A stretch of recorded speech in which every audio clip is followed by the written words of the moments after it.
राधे इस जीवन की बस एक तमन्ना है।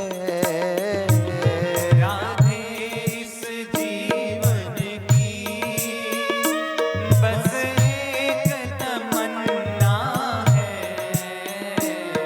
राधे इस जीवन की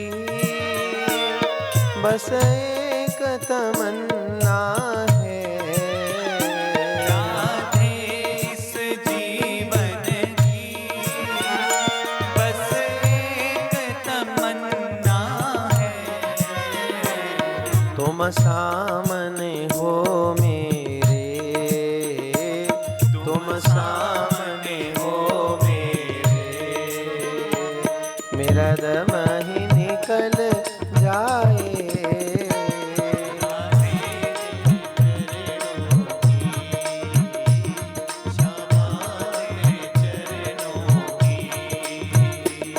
राधे तेरे चरणों की, श्यामा तेरे चरणों की, राधे तेरे चरणों की, श्यामा तेरे चरणों की।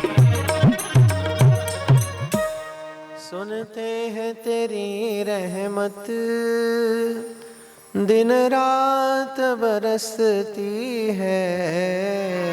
सुनते हैं तेरी रहमत दिन रात बरसती है। एक बूंद जो मिल जाए, एक बूंद जो मिल जाए, जीवन ही सुधर जाए। श्यामा तेरे चरणों की, राधे तेरे चरणों की। श्री वृंदावन बिहारी।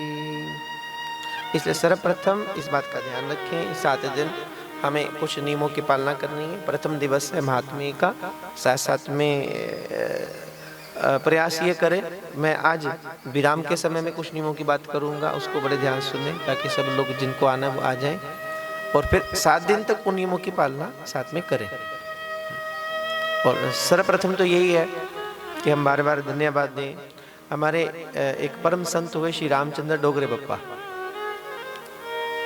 बप्पा एक बात बड़ी प्यारी कहते, प्रभु हम कलिकाल के जीव हैं, बहुत लंबी चौड़ी साधना हमसे नहीं होती, बहुत तप हमसे नहीं होता है ना, आंख बंद करके बैठना पड़े तो बड़ी गड़बड़ है। और सबसे मजे की बात यह है कि आंख खोल के इतने विचार नहीं आते, आंख बंद करो हजारों हजारों विचार हमारे मन को घेरने लगते हैं। बैठने की समर्थ भी कहाँ है, बहुत लंबा चौड़ा हम नहीं बैठ सकते।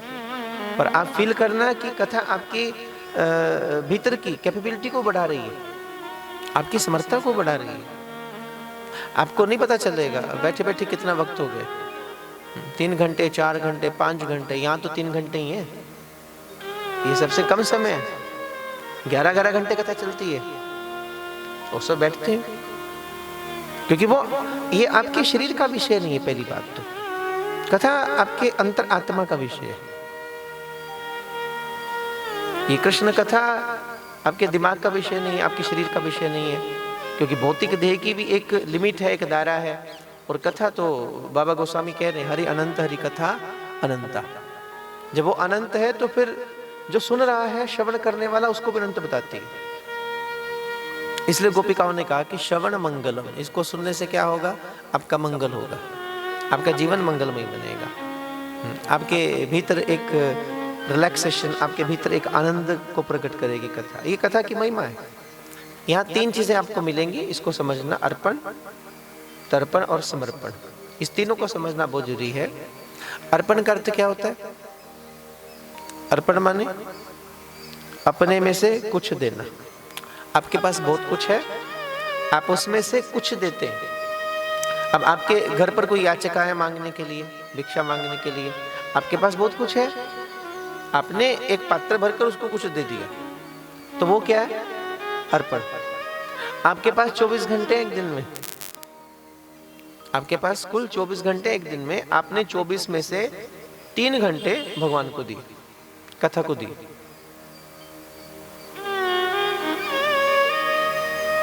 तो वो क्या है? अर्पण। अपने में से कुछ देना, अर्पण। आपके पास बहुत धन है, आपने किसी को एजुकेशन दी, आपने किसी को मेडिकल सुविधा प्रदान कर दी, तो वो क्या है? अर्पण। तर्पण का अर्थ क्या होता है? अर्पण माने अपने में से कुछ देना, तर्पण माने अपनों को देना। यहां बैठकर तीनों है, तर्पण माने अपनों को देना। अब अपने कौन?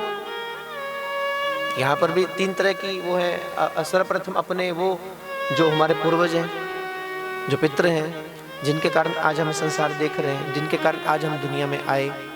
जब आप कथा श्रवण कर रहे हैं तो सबसे पहली प्रार्थना यही है, हे प्रभु आपकी ऐसी कृपा हो, ये जो आपकी वाइब्रेशन है, जो आपकी ऊर्जा है, जो आपके इस कथा से मिलने वाला वो जो आनंद है, जो कृपा प्रसाद है, सबसे पहले हमारे पूर्वजों तक पहुंचे। ऐसा भाव रख के आप यहाँ पर बैठिए। सर्वप्रथम जिनके कारण आज हम संसार देख रहे हैं, जो अब नहीं है, जो इस वक्त दुनिया में नहीं है, दादा परदादा, उनके बाप दादा, जहां से हम लोग चले आ रहे हैं, तो प्रभु आप ऐसी कृपा करें कि आपका ये अमृत सबसे पहले उन लोगों को मिले। अगर उनमें से कोई ऐसा है जो किसी कारण से मुक्त नहीं हो पाया, तो सर्वप्रथम आपकी कथा उनको मुक्त करे। और दूसरी बात, जो मुक्त हो चुके किसी और रूप में इस धरती पर है, क्योंकि एनर्जी तो उसी रूप में यूनिवर्स में ही है, वो जा नहीं रही कहीं पर भी, है तो इसी यूनिवर्स में विद्यमान। तो प्रभु जब हम इस कथा का श्रवण करें तो आपका ये अमृत, आपकी कृपा प्रसादी वो जहां पर भी है उनको प्राप्त हो, ये वहीं पर उनका कल्याण करे। तो सर्वप्रथम अपने कौन? जिनके कारण हम संसार में हैं, लेकिन जो इस वक्त हमारे साथ नहीं है, किसी भी रूप में इस वक्त तो हमारे साथ नहीं है, लेकिन है यूनिवर्स में। हाँ, उस फिजिकल फॉर्म में नहीं है, उस शरीर के अंदर नहीं है, लेकिन है तो विद्यमान ना। तो प्रभु सर्वप्रथम आपकी ये ऊर्जा, आपका ये अमृत प्रसाद उनका कल्याण करे। दूसरे अपने कौन? जो इस वक्त हमारे साथ है, माँ बाप, पति पत्नी, भाई बंधु सखा, कोई भी जो इस वक्त हमारे साथ है, जिनके साथ किसी प्रकार से हमारा कोई संबंध है, भले वो डायरेक्टली है, भले वो इनडायरेक्टली है। बहुत लोग ऐसे हैं, हमारे अड़ोस पड़ोस में भी हैं, हमारे रिश्तेदार भी हैं, हमारे भाई बंधु भी हैं, और बहुत लोग ऐसे भी जिनके साथ कभी हमारा कुछ पलों का संबंध रहा, जैसे आते जाते खूबसूरत आवारा सड़कों पर कभी कभी इत्तेफाक से कितने अनजान लोग मिल जाते हैं। उनमें से कुछ लोग याद रह जाते, कुछ भूल जाते हैं। जो याद है आप उनका भी कल्याण करना, और जो यहाँ से भूल गए, स्किप हो गए, आपकी ऊर्जा उनका भी कल्याण करे। ये सब अपने। मोबाइल बंद कर ले। और तीसरे अपने कौन? जो अभी आएंगे, जिनके साथ कुछ नए संबंध बनेंगे, है ना। किसी बच्चे का विवाह होगा तो एक नई रिश्तेदारी जुड़ रही है, नए नए परिवार आपस में इकट्ठे हो रहे हैं, और फिर नए नए संबंध में बनेंगे। आप थोड़ा बाहर निकलेंगे तो नए रिश्तेदार बनेंगे, नए मित्र बनेंगे। हर रोज हमसे कितने लोग मिलते हैं, और कईयों से हमारा बहुत गहरा संबंध हो जाता है ना। कईयों से मनमुटाव भी चलता रहता है, कईयों से शिकायतें भी हो जाती है, कहीं से प्रेम भी हो जाता है। तो जब आप यहाँ बैठे हो तो प्रार्थना करो, प्रभु वो हर व्यक्ति जिसको मैं किसी भी रूप में जानता हूँ या नहीं जानती हूँ, चाहे उसके साथ मेरा प्रेम है, चाहे उसके साथ मेरा बड़ा अमृतमय व्यवहार है, भले उसके साथ कोई मनमुटाव है, लेकिन आप सबका कल्याण करना, मेरी ऐसी प्रार्थना है। और जो नए बनेंगे उनको भी आगे वंश बढ़ेगा, तो जो आने वाले हैं उनका भी कल्याण करना। तो तर्पण का अर्थ क्या है? अपनों को देना। जो इस वक्त नहीं उनको भी आपका ही कृपा प्रसाद मिले, जो इस वक्त मेरे साथ हैं उन पर भी कृपा करना, और जो आने वाले हैं, जो नए संबंध बनेंगे, आप उन पर भी अपनी कृपा बरसाए रखना। यह है तर्पण। अर्पण का अर्थ अपनों को देना, अपने में से कुछ देना। तर्पण माने बोलो अपनों को देना। क्लासरूम में जाओ ना तो फिर साथ साथ में बोलना पड़ता है, और जो फर्स्ट बेंचर्स होते हैं उनको ज्यादा सावधान रहना पड़ता है, और जो लास्ट बेंचर है उनको भी ज्यादा सावधान रहना पड़ता है, क्योंकि क्लासरूम में निगाह या तो पहले बेंच पर सबसे ज्यादा होती है या फिर पीछे भी होती है। जाति सब पर है ना, कांटेक्ट में तो सब होते हैं, लेकिन साथ साथ बोलिए अर्पण माने अपने में से कुछ देना, तर्पण माने अपनों को देना, और समर्पण माने अपने को ही दे देना। मेरा मिज में किछ नहीं, जो किछ है सो तेरा, और तेरा तुझको सौंप के प्रभु क्या लागे है मेरा। इसलिए और स्कंद पुराण की महिमा में एक बड़ी विशिष्ट बात आई है कि आप कथा में क्यों आ रहे हैं, आप ये कथा क्यों सुनेंगे। इसलिए तो श्रीमद् भागवत की कथा से पहले कथा की महिमा गाई गई है, और ये महिमा अलग अलग ग्रंथों में गाई गई है, अलग अलग पुराणों में गाई गई है। यहाँ सबसे पहले पद्म पुराण के अंतर्गत महिमा है, और भागवत के विराम पर स्कंद पुराण की महिमा है, उसमें भेद है। पर महिमा क्यों? आप कोई भी कार्य करें, जब तक इसका ज्ञान नहीं होगा इसको करने से हमें क्या लाभ हो रहा है, ये हम क्यों कर रहे हैं, इसकी महिमा क्या है, तब तक उसमें रस नहीं आता। स्कंद पुराण के ये शब्द बड़े प्यारे हैं, वो कह रहे हैं आप कथा में क्यों आ रहे हैं, पहले ये अनुभव करें। अपने मन से पूछिए आप कथा में किस लिए आएंगे। दो ही कारण है, तीसरा कोई कारण नहीं है। या तो आप कृष्णार्थी बनकर आते हैं, या फिर आप धनार्थी बन के आते हैं। या आप कृष्णार्थी बन के आए हैं, या फिर आप धनार्थी बनकर आएंगे। कृष्णार्थी का अर्थ क्या है, कृष्ण के लिए, और धनार्थी का अंतर क्या है, धनार्थी का अर्थ क्या है, कृष्ण को छोड़कर बाकी जो बचा सब धन के अंतर्गत है। धन केवल पैसा नहीं है, इसका अर्थ केवल पैसा नहीं करना। धनार्थी का यह अर्थ कीजिए कि कृष्ण को छोड़कर जो भी आपके मन में इच्छा है, भले वो पैसे के साथ संबंधित है, भले वो संसार की किसी प्रतिष्ठा को पाने की इच्छा है, किसी प्रकार की भी कामना, कोई वैभव पाने की इच्छा है, संतान सुख पाने की कामना है, कोई भी कामना जो कृष्ण को छोड़कर आपके मन में है वो धन के अंतर्गत है। अब आप अपने मन से पूछो आप क्यों आए हो, कृष्णार्थी कि धनार्थी, क्या बन के आए हो यहां। चलो निर्णय बाद में करना, ये बड़ा पर्सनल मैटर है, अपने मन से पूछना है आपको कि अगर मान लो सुनने वाले कृष्णार्थी बन के आए और सुनाने वाला धनार्थी हो तो कथा में रस नहीं आएगा। अब आप जो श्रवण कर रहे हैं उनकी इच्छा है हमें भगवत प्राप्ति हो, हमारे मन को शीतलता मिले, आनंद मिले, हमें कृष्ण अनुवाद का आनंद जो लेना है, और सुनाने वाला धनार्थी हो, उसकी इच्छा केवल धन के अंतर्गत हो, तो कथा में रस नहीं आएगा, क्योंकि विचार बदल गए ना, भाव बदल गए। सुनने वाला कृष्ण के लिए बैठा है और सुनाने वाला केवल समाज के लिए बैठा है और संसार पाने के लिए बैठा है, तो आपको रस नहीं आएगा।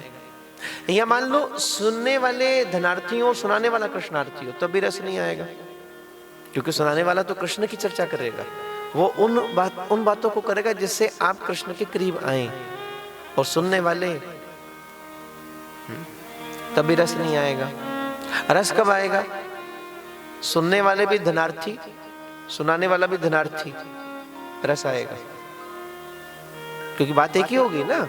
अब सुनने वाले भी ये चाहते कि संसार की उपलब्धि हो, प्रतिष्ठा मिले, धन मिले, वैभव मिले, हमारा नाम हो, और सुनाने वाला भी यही लक्ष्य लेकर बैठा है।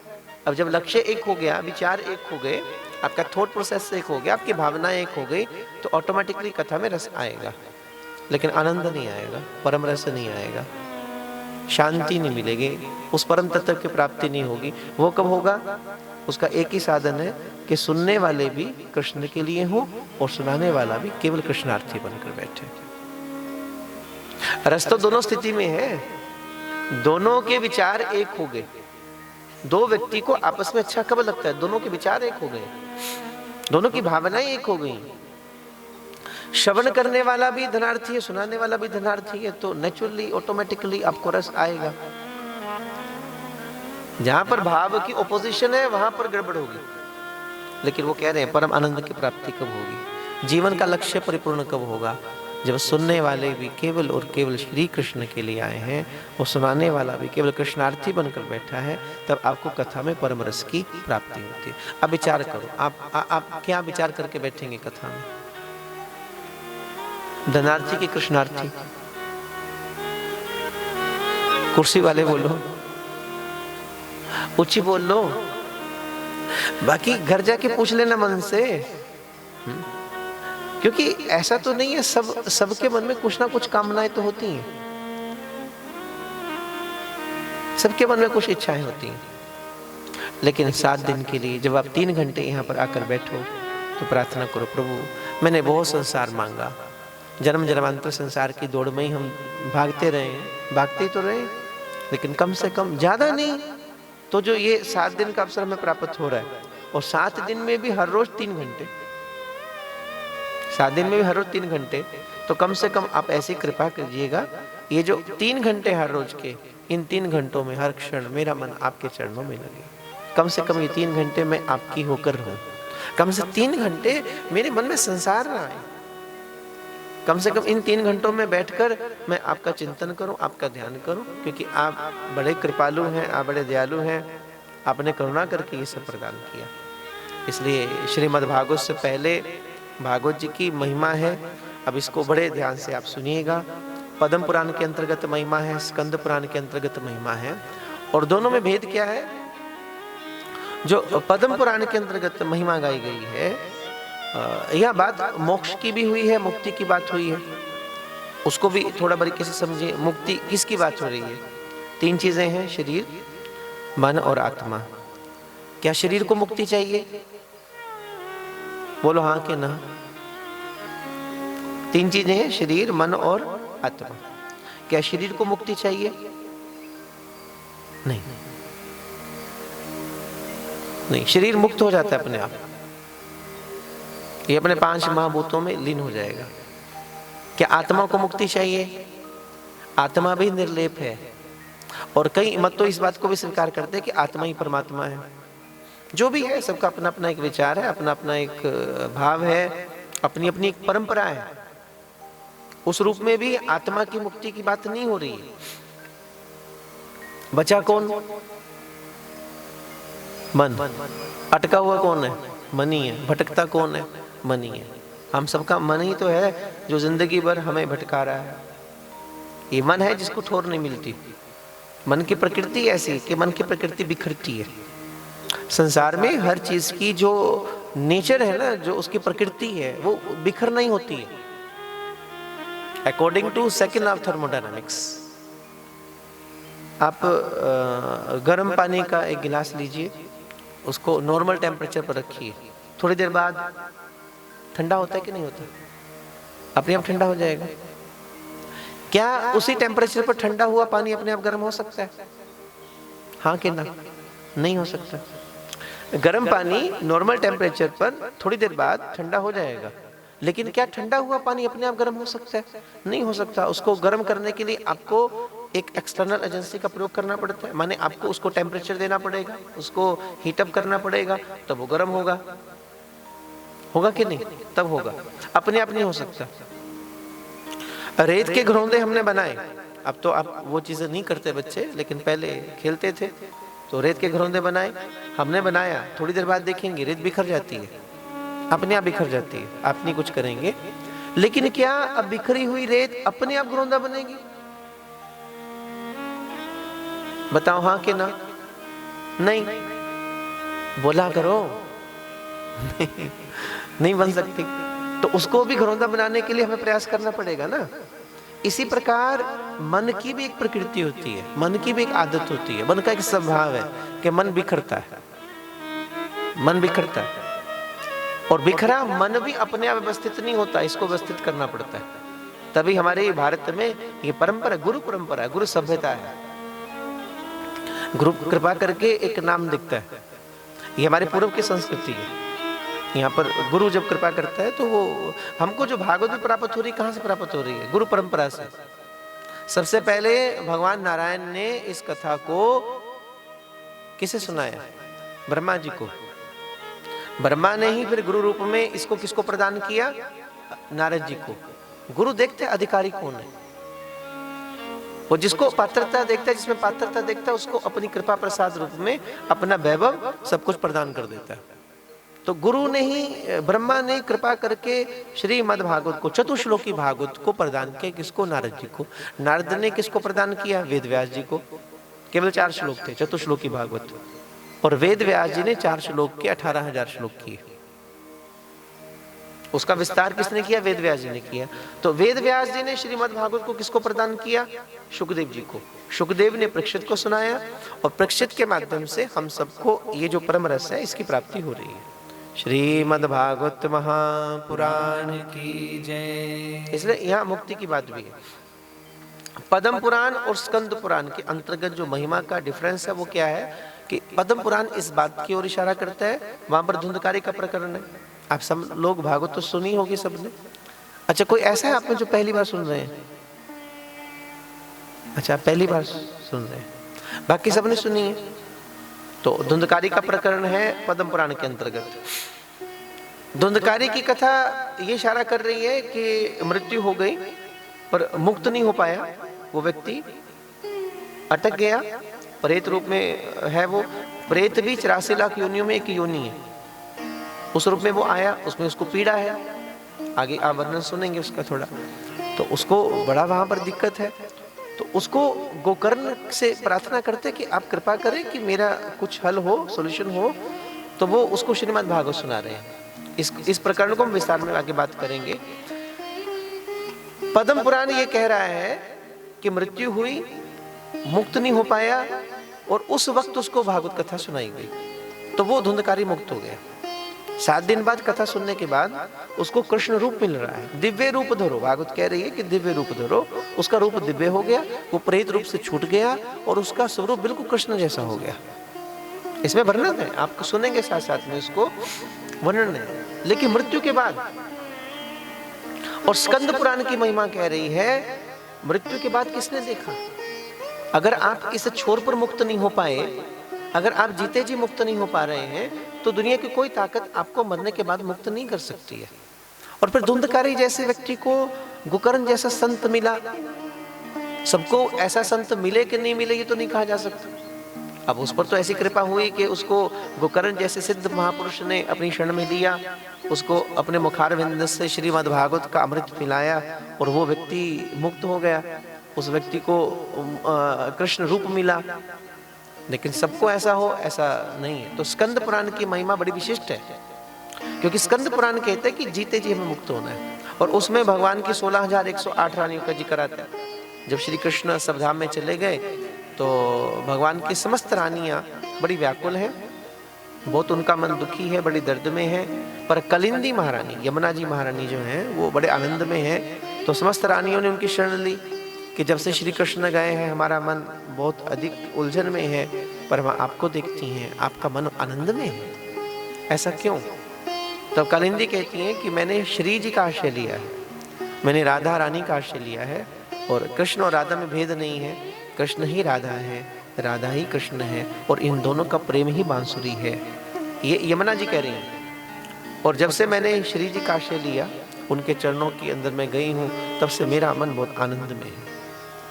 कृष्ण का एहसास पल पल मुझे होता है कि कृष्ण कहीं गए नहीं है, वो अखंड रूप में श्रीधाम वृंदावन में है। और तब समस्त रानियां इकट्ठी होकर गिरिराज में आती हैं वृंदावन में, और गिरिराज में कुसुम सरोवर है। कुसुम सरोवर पर उद्धव जी के द्वारा श्रीमद् भागवत कथा सुनती है। ये प्रकरण स्कंद पुराण में, मैं इसको बहुत संक्षिप्त में बता रहा हूँ क्योंकि वहां पर उन समस्त रानियों ने उद्धव जी से जो कथा सुनी, वो कथा सुनते सुनते उनका मन रिलैक्स हो गया। वो कथा श्रवण करते करते उनका मन मुक्त हो गया, उनका मन आनंद में हो गया। पद्म पुराण ये कहता है कि बाद में मुक्ति तो भी श्रीमद् भागवत कथा है, और यहाँ पर है हम जी रहे हैं और जीते जी अगर हमारा मन मुक्त नहीं हो पाया तो फिर कौन मुक्ति देगा? यहाँ मुक्ति का अर्थ आपके मन के साथ भी है कि मन मुक्त हो जाए। ये जो मन अटका हुआ है, ये जो मन भ्रमित कर रहा है, इसलिए कबीर साहब वाणी में कहते हैं कि गुरु कृपाल कृपा जब कीनी, हृदय कमल विगासा, भागा ब्रह्म दसो दिशि सूझया, परम ज्योति प्रकाशा। जब गुरु कृपा करता है तो फिर जी मुक्त होता है, जब गुरु कृपा करता है। इसलिए ये गुरु परंपरा है, उसको वंदन करते हुए आइए सब मिलकर, अभी हम केवल महात्मा की चर्चा कर रहे हैं, पद्म पुराण के अंतर्गत जो महिमा है उसमें प्रवेश करेंगे। कृष्णम नारायणम वंदे, कृष्णम वंदे ब्रज प्रियम, कृष्णम द्वैपायनो वंदे, कृष्णम वंदे प्रथा सुतम। प्रथम श्लोक में बोल रहा हूं, मेरे साथ सब इकट्ठे बोलिए। सच्चिदानंद रूपाय, सच्चिदानंद सब इकट्ठे बोलो रूपाय, और हाथ ऐसे रखें। सच्चिदानंद रूपाय, सच्चिदानंद रूपाय, विश्वोत्पत्त्यादि हेतवे, विश्वोत्पत्त्यादि हेतवे, तापत्रय विनाशाय, तापत्रय विनाशाय, श्री कृष्णाय वयं नुमः, श्री कृष्णाय वयं नुमः, श्री कृष्णाय वयं नुमः, श्री कृष्णाय वयं नुमः, श्री कृष्णाय वयं नुमः, श्री कृष्णाय वयं नुमः, श्री वृंदावन बिहारी लाल की जय, आनंद कंद भगवान की जय, राधा जीवन नीलमणि गोपाल मुरलिया वाले, राधा जीवन नीलमणि गोपाल मुरलिया वाले हो। राधा जीवन नीलमणि गोपाल मुरलिया वाले, राधा जीवन नीलमणि गोपाल मुरलिया वाले, गोपाल मुरलिया वाले, नंदलाल मुरलिया वाले, गोपाल मुरलिया वाले, नंदलाल मुरलिया वाले, गोपाल मुरलिया वाले, नंदलाल मुरलिया वाले, गोपाल मुरलिया वाले, नंदलाल मुरलिया वाले, राधा जीवन नीलमणि गोपाल मुरलिया वाले, राधा जीवन नीलमणि गोपाल मुरलिया वाले, राधा जीवन नीलमणि गोपाल मुरलिया वाले, राधा जीवन नीलमणि गोपाल मुरलिया वाले, गोपाल मुरलिया वाले, नंदलाल मुरलिया वाले, गोपाल मुरलिया वाले, ओ नंदलाल मुरलिया वाले, गोपाल मुरलिया वाले, नंदलाल मुरलिया वाले, गोपाल मुरलिया वाले, ओ नंदलाल मुरलिया वाले, राधा जीवन नीलमणि गोपाल मुरलिया वाले, राधा जीवन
जीवन नीलमणि गोपाल मुरलिया वारे। राधा जीवन नीलमणि गोपाल मुरलिया वारे। गोपाल मुरलिया वारे, नंदलाल मुरलिया वारे। गोपाल सब गई। मुरलिया वारे, हो नंदलाल मुरलिया वारे। गोपाल मुरलिया वारे, नंदलाल मुरलिया वारे। गोपाल मुरलिया वारे, नंदलाल मुरलिया वारे। राधा जीवन नीलमणि गोपाल मुरलिया वारे। राधा जीवन नीलमणि गोपाल मुरलिया वारे। प्रथम श्लोक पद्म पुराण के अंतर्गत जो महिमा का है, सच्चिदानंद रूपाय विश्वोत्पत्त्यादि हेतवे तापत्रय विनाशाय श्री कृष्णाय व्योम नमः। इसका अर्थ समझिए पहले। सच्चिदानंद माने तीन शब्द है यहाँ पर, सत्य, चित्त और आनंद। इसका अर्थ क्या है? प्रथम सत्य माने जिसमें कभी कोई चेंज नहीं होता, जिसमें कभी कोई परिवर्तन नहीं होता, वो सत्य है। और जिसमें परिवर्तन हो रहा है वो मिथ्या है। गीता में कृष्ण कह रहे हैं change is the law of universe, परिवर्तन संसार का नियम है। हर चीज बदल रही है। अपने आप को देखो, सब बदल रहे हैं। 5 साल के आप कुछ और हैं, 10 साल के कुछ और हो गए, विचार बदल गए, शरीर बदल गए, आपकी आकृति बदल गई, आपकी दुनिया बदल गई। 20 साल के आप कुछ और हैं, 50 साल का व्यक्ति कुछ और है, सब कुछ बदल जाता है। 80 साल का व्यक्ति अपने 5 साल की तस्वीर के साथ मैच करने की कोशिश करे, कहीं मैच नहीं होगा। और जो परिवर्तन हो रहा है, जो बदल रही है, वो सत्य नहीं है। जगह बदल रही है, हर चीज बदलती है। आज से 50 साल पहले यहाँ कुछ और था, आज कुछ और है। आज से 50-100 साल आगे बढ़ जाइए, कुछ और होगा, नए नए बदलाव होंगे।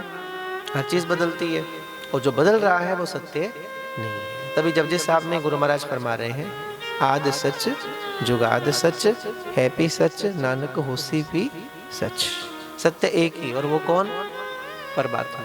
उसको किसी नाम से आप संबोधन कीजिए, उसको कृष्ण कहिए, उसको राम कहिए, उसको शिव कहिए, उसको शक्ति कहिए, किसी भी नाम से आप संबोधन करें जो आपके आराध्य हैं। हर किसी के लिए अपना आराध्य सत्य है। इसलिए मंगलाचरण के वक्त भी वेद व्यास जी ने स्पेशली ये वर्ड प्रयोग किया है वहां पर कि धामना स्वेन सदा निस्त कुहकम सत्यम परम धीमहि। मैं उस परम सत्य को नमन करता हूं। अब संतों ने पूछा, बात तो आप श्री कृष्ण की कर रहे हैं, तो फिर वहां पर श्री कृष्ण परम धीमहि कहा जा सकता है जब चर्चा ही कृष्ण की होनी है, या राम परम धीमहि या शिव परम धीमहि। लेकिन इन शब्दों का प्रयोग नहीं किया गया, वहां पर कहा गया सत्यम परम धीमहि। उसका एक कारण ये भी है, हर किसी को अपना अपना आराध्य ही सत्य लगता है। राम को पूजने वाले तो उनके लिए राम सत्य है, शिव की आराधना करने वाले के लिए शिव सत्य है। आप जिस भी पंथ पर चलते हैं, आप जिस भी मार्ग से चल रहे हैं, आप किसी की भी आराधना कर रहे हैं, आपके लिए अपना सद्गुरु, अपना आराध्य, अपना इष्ट सत्य है। इसलिए वहां पर परम सत्य शब्द कहकर संबोधन किया गया। और दूसरी एक बात और भी है, 5 चीजें हैं जो भगवान की नित्य हैं और सत्य हैं। और वो क्या? सर्वप्रथम भगवान का नाम नित्य है, सदा था, सदा है, सदा रहेगा। उनका रूप, उनका स्वरूप नित्य है। हमारा रूप स्वरूप क्षीण होता रहता है, लेकिन भगवान का रूप, आप बिहारी जी जाइए, सब वृंदावन तो गए हो, कोई है जो नहीं गया अभी तक? जाइए, वहां भी जाकर आइए, है ना? तो बिहारी जी का स्वरूप देखो। अभी अभी पर्दा लगेगा, पर्दा हटा तो फिर एक नए लगते हैं। जितनी बार पर्दा हटता है, हर बार श्री कृष्ण कुछ नवीन लगते हैं, कुछ नए लगते हैं। उनका रूप हर क्षण के बाद कुछ और आनंद देता है, कुछ और नूतन लगता है। तभी हमारे रसिकों ने कहा कि दिने दिने नवम नवम नंद गोप बालकम, हमारा नंद नंदन नित्य नूतन है। संसार का रूप भी क्षीण होता रहेगा। 125 वर्ष के होने के बाद भी श्री कृष्ण, उनका एक बाल भी सफेद नहीं है, उनके चेहरे पर एक भी झुर्री नहीं है। आप श्रीमद् भागवत को जब बड़े ध्यान से श्रवण करेंगे ना, ये आपके जीवन के साथ वो जुड़ी हुई है। This is the art of living. In another words मैं कहूँ तो this is the art of death. आपको जीवन जीने की कला सिखाती है, आपको मृत्यु की कला सिखाती है, आपको आनंद से परिपूर्ण करती है। ये श्रीमद् भागवत की महिमा है।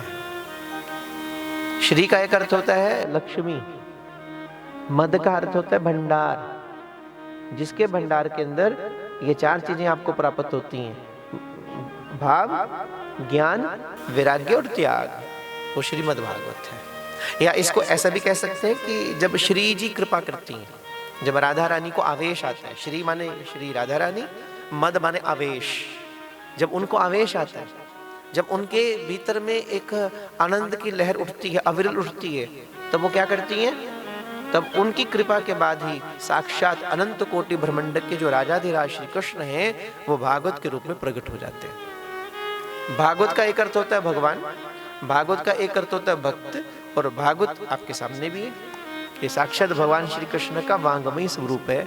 मैंने शुरू में कहा, आप ये मत सोचिए आपके मध्य में कोई पुस्तक है, कोई ग्रंथ है, नहीं, साक्षात श्री कृष्ण है। आप ऐसा फील करके बैठे 7 दिन हमारे घर में भगवान आए हैं, श्री वृंदावन बिहारी आए हैं, अकेले नहीं आते। ये भी ध्यान रखिए, वो स्पष्ट कह रहे हैं यत्र त्रिसर्गो मृषा, अकेले नहीं आते हैं, अपने पूरे परिकर के साथ आते हैं। अब मुझे बुलाओगे, अकेला थोड़ी आया हूं, मुझसे पहले सारा परिकर आया है, मैं लास्ट में आया हूं, बाकी परिकर पहले आया। तो जब श्री कृष्ण भी पधारते हैं तो उनका पूरा परिकर क्या है? सबसे पहले उनकी समस्त गोपिकाएं, उनके ग्वाल बाल, उनकी गैया बछड़े। मथुरा में ये 3 धाम है ना भगवान के, प्रथम वृंदावन, श्री मथुरा जी, श्री द्वारिका जी। वृंदावन में भगवान का परिकर क्या है? उनकी समस्त गोपिकाएं, ग्वाल बाल, गैया बछड़े इत्यादि, यमुना जी, गिरिराज जी। और मथुरा में उनका परिकर क्या है? उद्धव जी, अक्रूर इत्यादि, ये सब उनका परिकर है। और श्री द्वारिका जी में उनका परिकर क्या है? भगवान की 16,108 रानियां, श्री ठाकुर जी का परिकर है। और जहाँ कृष्ण जाते हैं, अकेले नहीं जाते, उनका पूरा परिकर साथ में जाता है। तो आप ये मत समझिए कि अकेले कृष्ण ही आए आपके यहाँ पर, इतना बड़ा प्रबंध करना है आपको, ये सारे आपके यहाँ पर है। इसके अलावा कौन कौन आ रहे हैं वो आगे महिमा में सुनना। बहुत अद्भुत महिमा का वर्णन गाया गया और ये सुनना अतिशय आवश्यक है। आप ये मत सुनना, यहाँ पर कितने जने हैं कथा सुनने के लिए, सोचो कितने को होंगे? बहुत? क्या बोल रहे हो? नहीं, आपका आइडिया कितना, अभी कितने होंगे?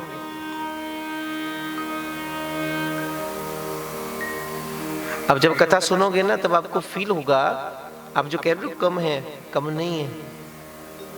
आप केवल इनकी गिनती मत करो, इस पेड़ के पत्ते गिन के बताओ कितने।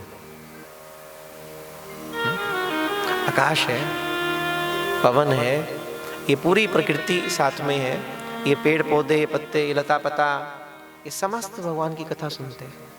आगे सुनना अभी इसकी महिमा के अंदर कौन कौन कथा सुनने के लिए आ रहा है। और कथा मंडप से बड़ा कोई तीर्थ नहीं है संसार के अंदर, कोई भी नहीं। बड़ा अद्भुत है महाराज, ये तो बड़ा कृपा प्रसाद है। इसलिए कृष्ण अकेले नहीं आए, ये सब साथ में है। उनका भी ध्यान रखिए कि प्रभु हम आपकी चरण शरण में हैं, आप हम सब पर कृपा प्रसाद बनाए, ये कृपा करते रहे। सत्य माने जिसमें प्रवर्तन नहीं हो रहा है वो सत्य है। मानस में गोस्वामी तुलसीदास कहते हैं, धर्म ना दूसर सत्य समाना, आगम निगम पुराण बखाना। सत्य के समान दूसरा धर्म नहीं। वो सत्य कौन है? श्री कृष्ण। चित्त का अर्थ होता है जो चैतन्य है। एक चित्त का अर्थ एक ये भी आप कर सकते हैं जिसको आप मौन होकर समझ सकते हैं। बड़े बड़े शब्द काम नहीं आएंगे। मैं यहाँ 7 दिन बैठकर कितनी लंबी चौड़ी चर्चा करता रहूं, लेकिन वो बात फिर भी अधूरी रहेगी। कारण एक ही है कि वो अनंत है। अब अनंत को आप परिभाषित कैसे कर पाएंगे? अनंत की आप व्याख्या कैसे कर सकते हैं? हाँ, हम केवल चर्चा कर रहे हैं, हम केवल बैठकर उनके गुणानुवाद की चर्चा कर रहे हैं 7 दिन बैठकर, जो हमें समय प्राप्त हुआ है, लेकिन है वो अनंत, कहा नहीं जा सकता। वाणी अवरुद्ध हो जाती है। हाँ, जब आप मौन हो जाएंगे तो मौन बहुत कुछ कहता है, मौन बहुत कुछ कहता है। लंबी चौड़ी स्तुतियां कर लीजिए, लंबी चौड़ी प्रार्थनाएं कर लीजिए, नहीं। वृंदावन प्यारो वृंदावन, वृंदावन प्यारो वृंदावन। पीछे चेयर नहीं है, अरे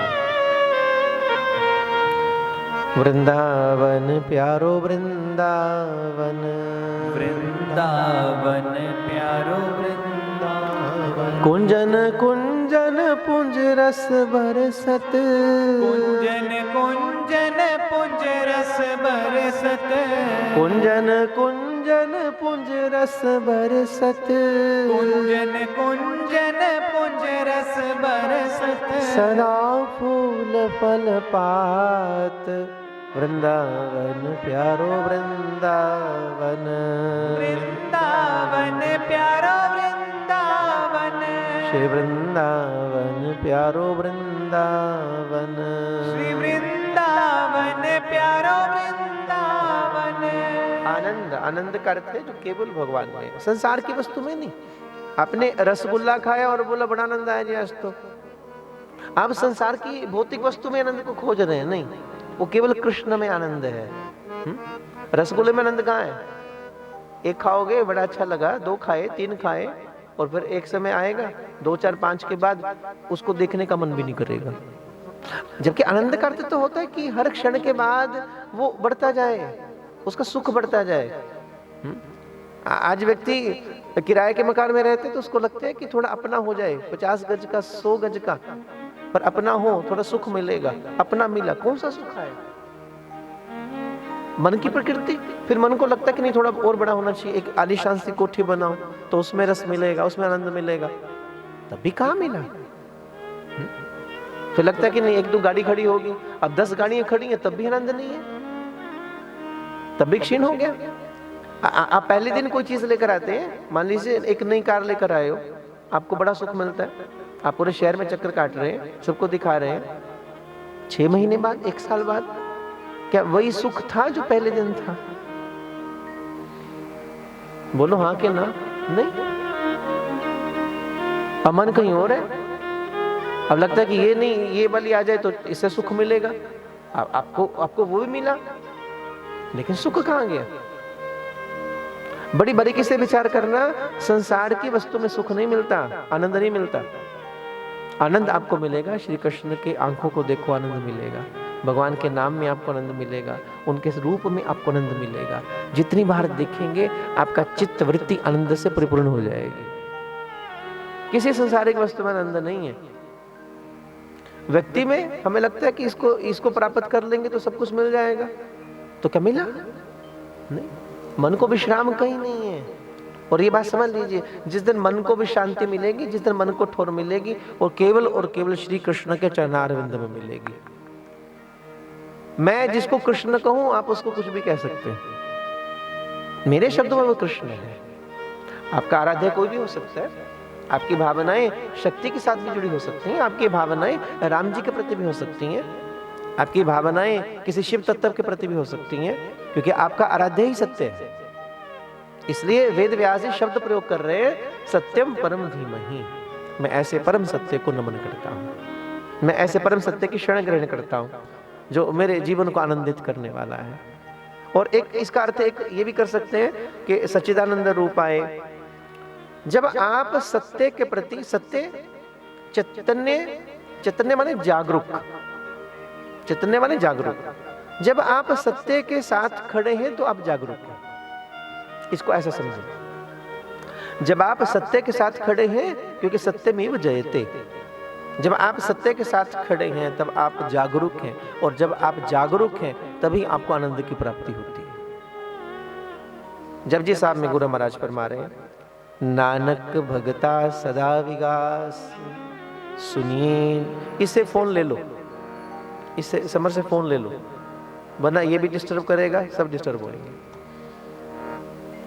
नानक भगता सदा विगास, सुनिए दुख पाप का नाश। नानक साहब कह रहे हैं कि भक्त सदा, विगास का अर्थ समझ रहे हैं? विगास माने आनंद, एक ऐसा आनंद जो हर क्षण के बाद बढ़ता जाता है, बढ़ता जाता है। सुनिए दुख पाप का नाश। वो स्पष्ट कह रहे हैं, सुनने मात्र से अगर आप भगवान की वाणी का अमृत पी रहे हैं, क्योंकि आप रास्ते पर जाओ तो वहां एक बोर्ड लगा होता है, सावधानी हटी दुर्घटना घटी। सुखदेव जी भी जब कथा सुनाते हैं तो सबसे पहले कहते हैं सावधान होकर सुनना, ये कथा बड़े सावधानी से सुनना, क्योंकि ये तुम्हारी उद्धारक है, ये तुम्हें सब कुछ प्रदान कर सकती है। सर्वप्रथम उन्होंने आनंद की बात की, लेकिन सावधान होकर, मन कहीं और ना जाए, इसलिए मैंने नियम की बात की है। बड़े शांतचित्त होकर प्रभु से प्रार्थना करते इसको प्राप्त करें। नानक भगता सदा विगास, सुनिए दुख पाप का नाश। केवल सुनने मात्र से आपके जीवन का दुख कष्ट खत्म हो जाएगा। आप वाणी पर विश्वास करो, क्योंकि वाणी अमृत है। केवल श्रवण करने मात्र से, श्रवण का अर्थ क्या होता है? सुनने में श्रवण में भी भेद है थोड़ा, इसको बारीकी से समझना। सुनने का अर्थ है मैं कह रहा हूं, आपके कान मेरी ओर ही हैं, मेरे कहे शब्द आपके कान तक पहुंच रहे हैं, पर आपका मन मेरी ओर नहीं है, आपका मन कहीं और है। तो क्या आप श्रवण कर पाएंगे? आप सुनकर भी नहीं सुन पाएंगे, क्योंकि श्रवण करने के लिए आप सब जानते हैं आंख कब देखती है? जब आंख का मैसेज आपके ब्रेन तक कन्वे होगा तभी आंख देख पाएगी, अन्यथा नहीं। आपकी जीवा स्वाद कब ले रही है? जब तक इसकी तंत्रिकाओं का संदेश, इसका मैसेज आपके ब्रेन तक कन्वे नहीं होता है, तब तक आप नहीं स्वाद ले पाएंगे। कान कब सुनेंगे? जब कान से जाने वाला संदेश आपके ब्रेन तक कन्वे होगा। ब्रेन का साथ में मिलना जरूरी है, इसको बारीकी से समझना। जब तक आपका मन उसके साथ कनेक्ट नहीं हो पा रहा, आप बिहारी जी के सामने खड़े, सन्मुख ठाकुर जी का दर्शन आपको हो रहा है, आपकी आंख तो श्री ठाकुर जी की हो रहा है, पर आपका मन कहीं हो रहा है, तो फिर दर्शन नहीं होगा। आप देख तो रहे हैं पर दर्शन नहीं हो रहा, क्योंकि मन का साथ में कनेक्ट होना अतिशय आवश्यक है। आप यहाँ बैठकर श्रवण कब होगा? आपके कान भी मेरी ओर हैं और आपका मन भी यही है। मन कहीं और दौड़ रहा है, फिर आप श्रवण नहीं कर पाएंगे। और नानक साहब जो कह रहे हैं वो श्रवण की बात कर रहे हैं कि नानक भगता सदा विगास, सुनिए दुख पाप का नाश। केवल सुनने मात्र से आपके जीवन का दुख कष्ट सब ध्वस्त हो जाएंगे। भागवत में संत कुमार कह रहे हैं कि श्री मद भागवतम श्राव्यम शोक दुख विनाशनम।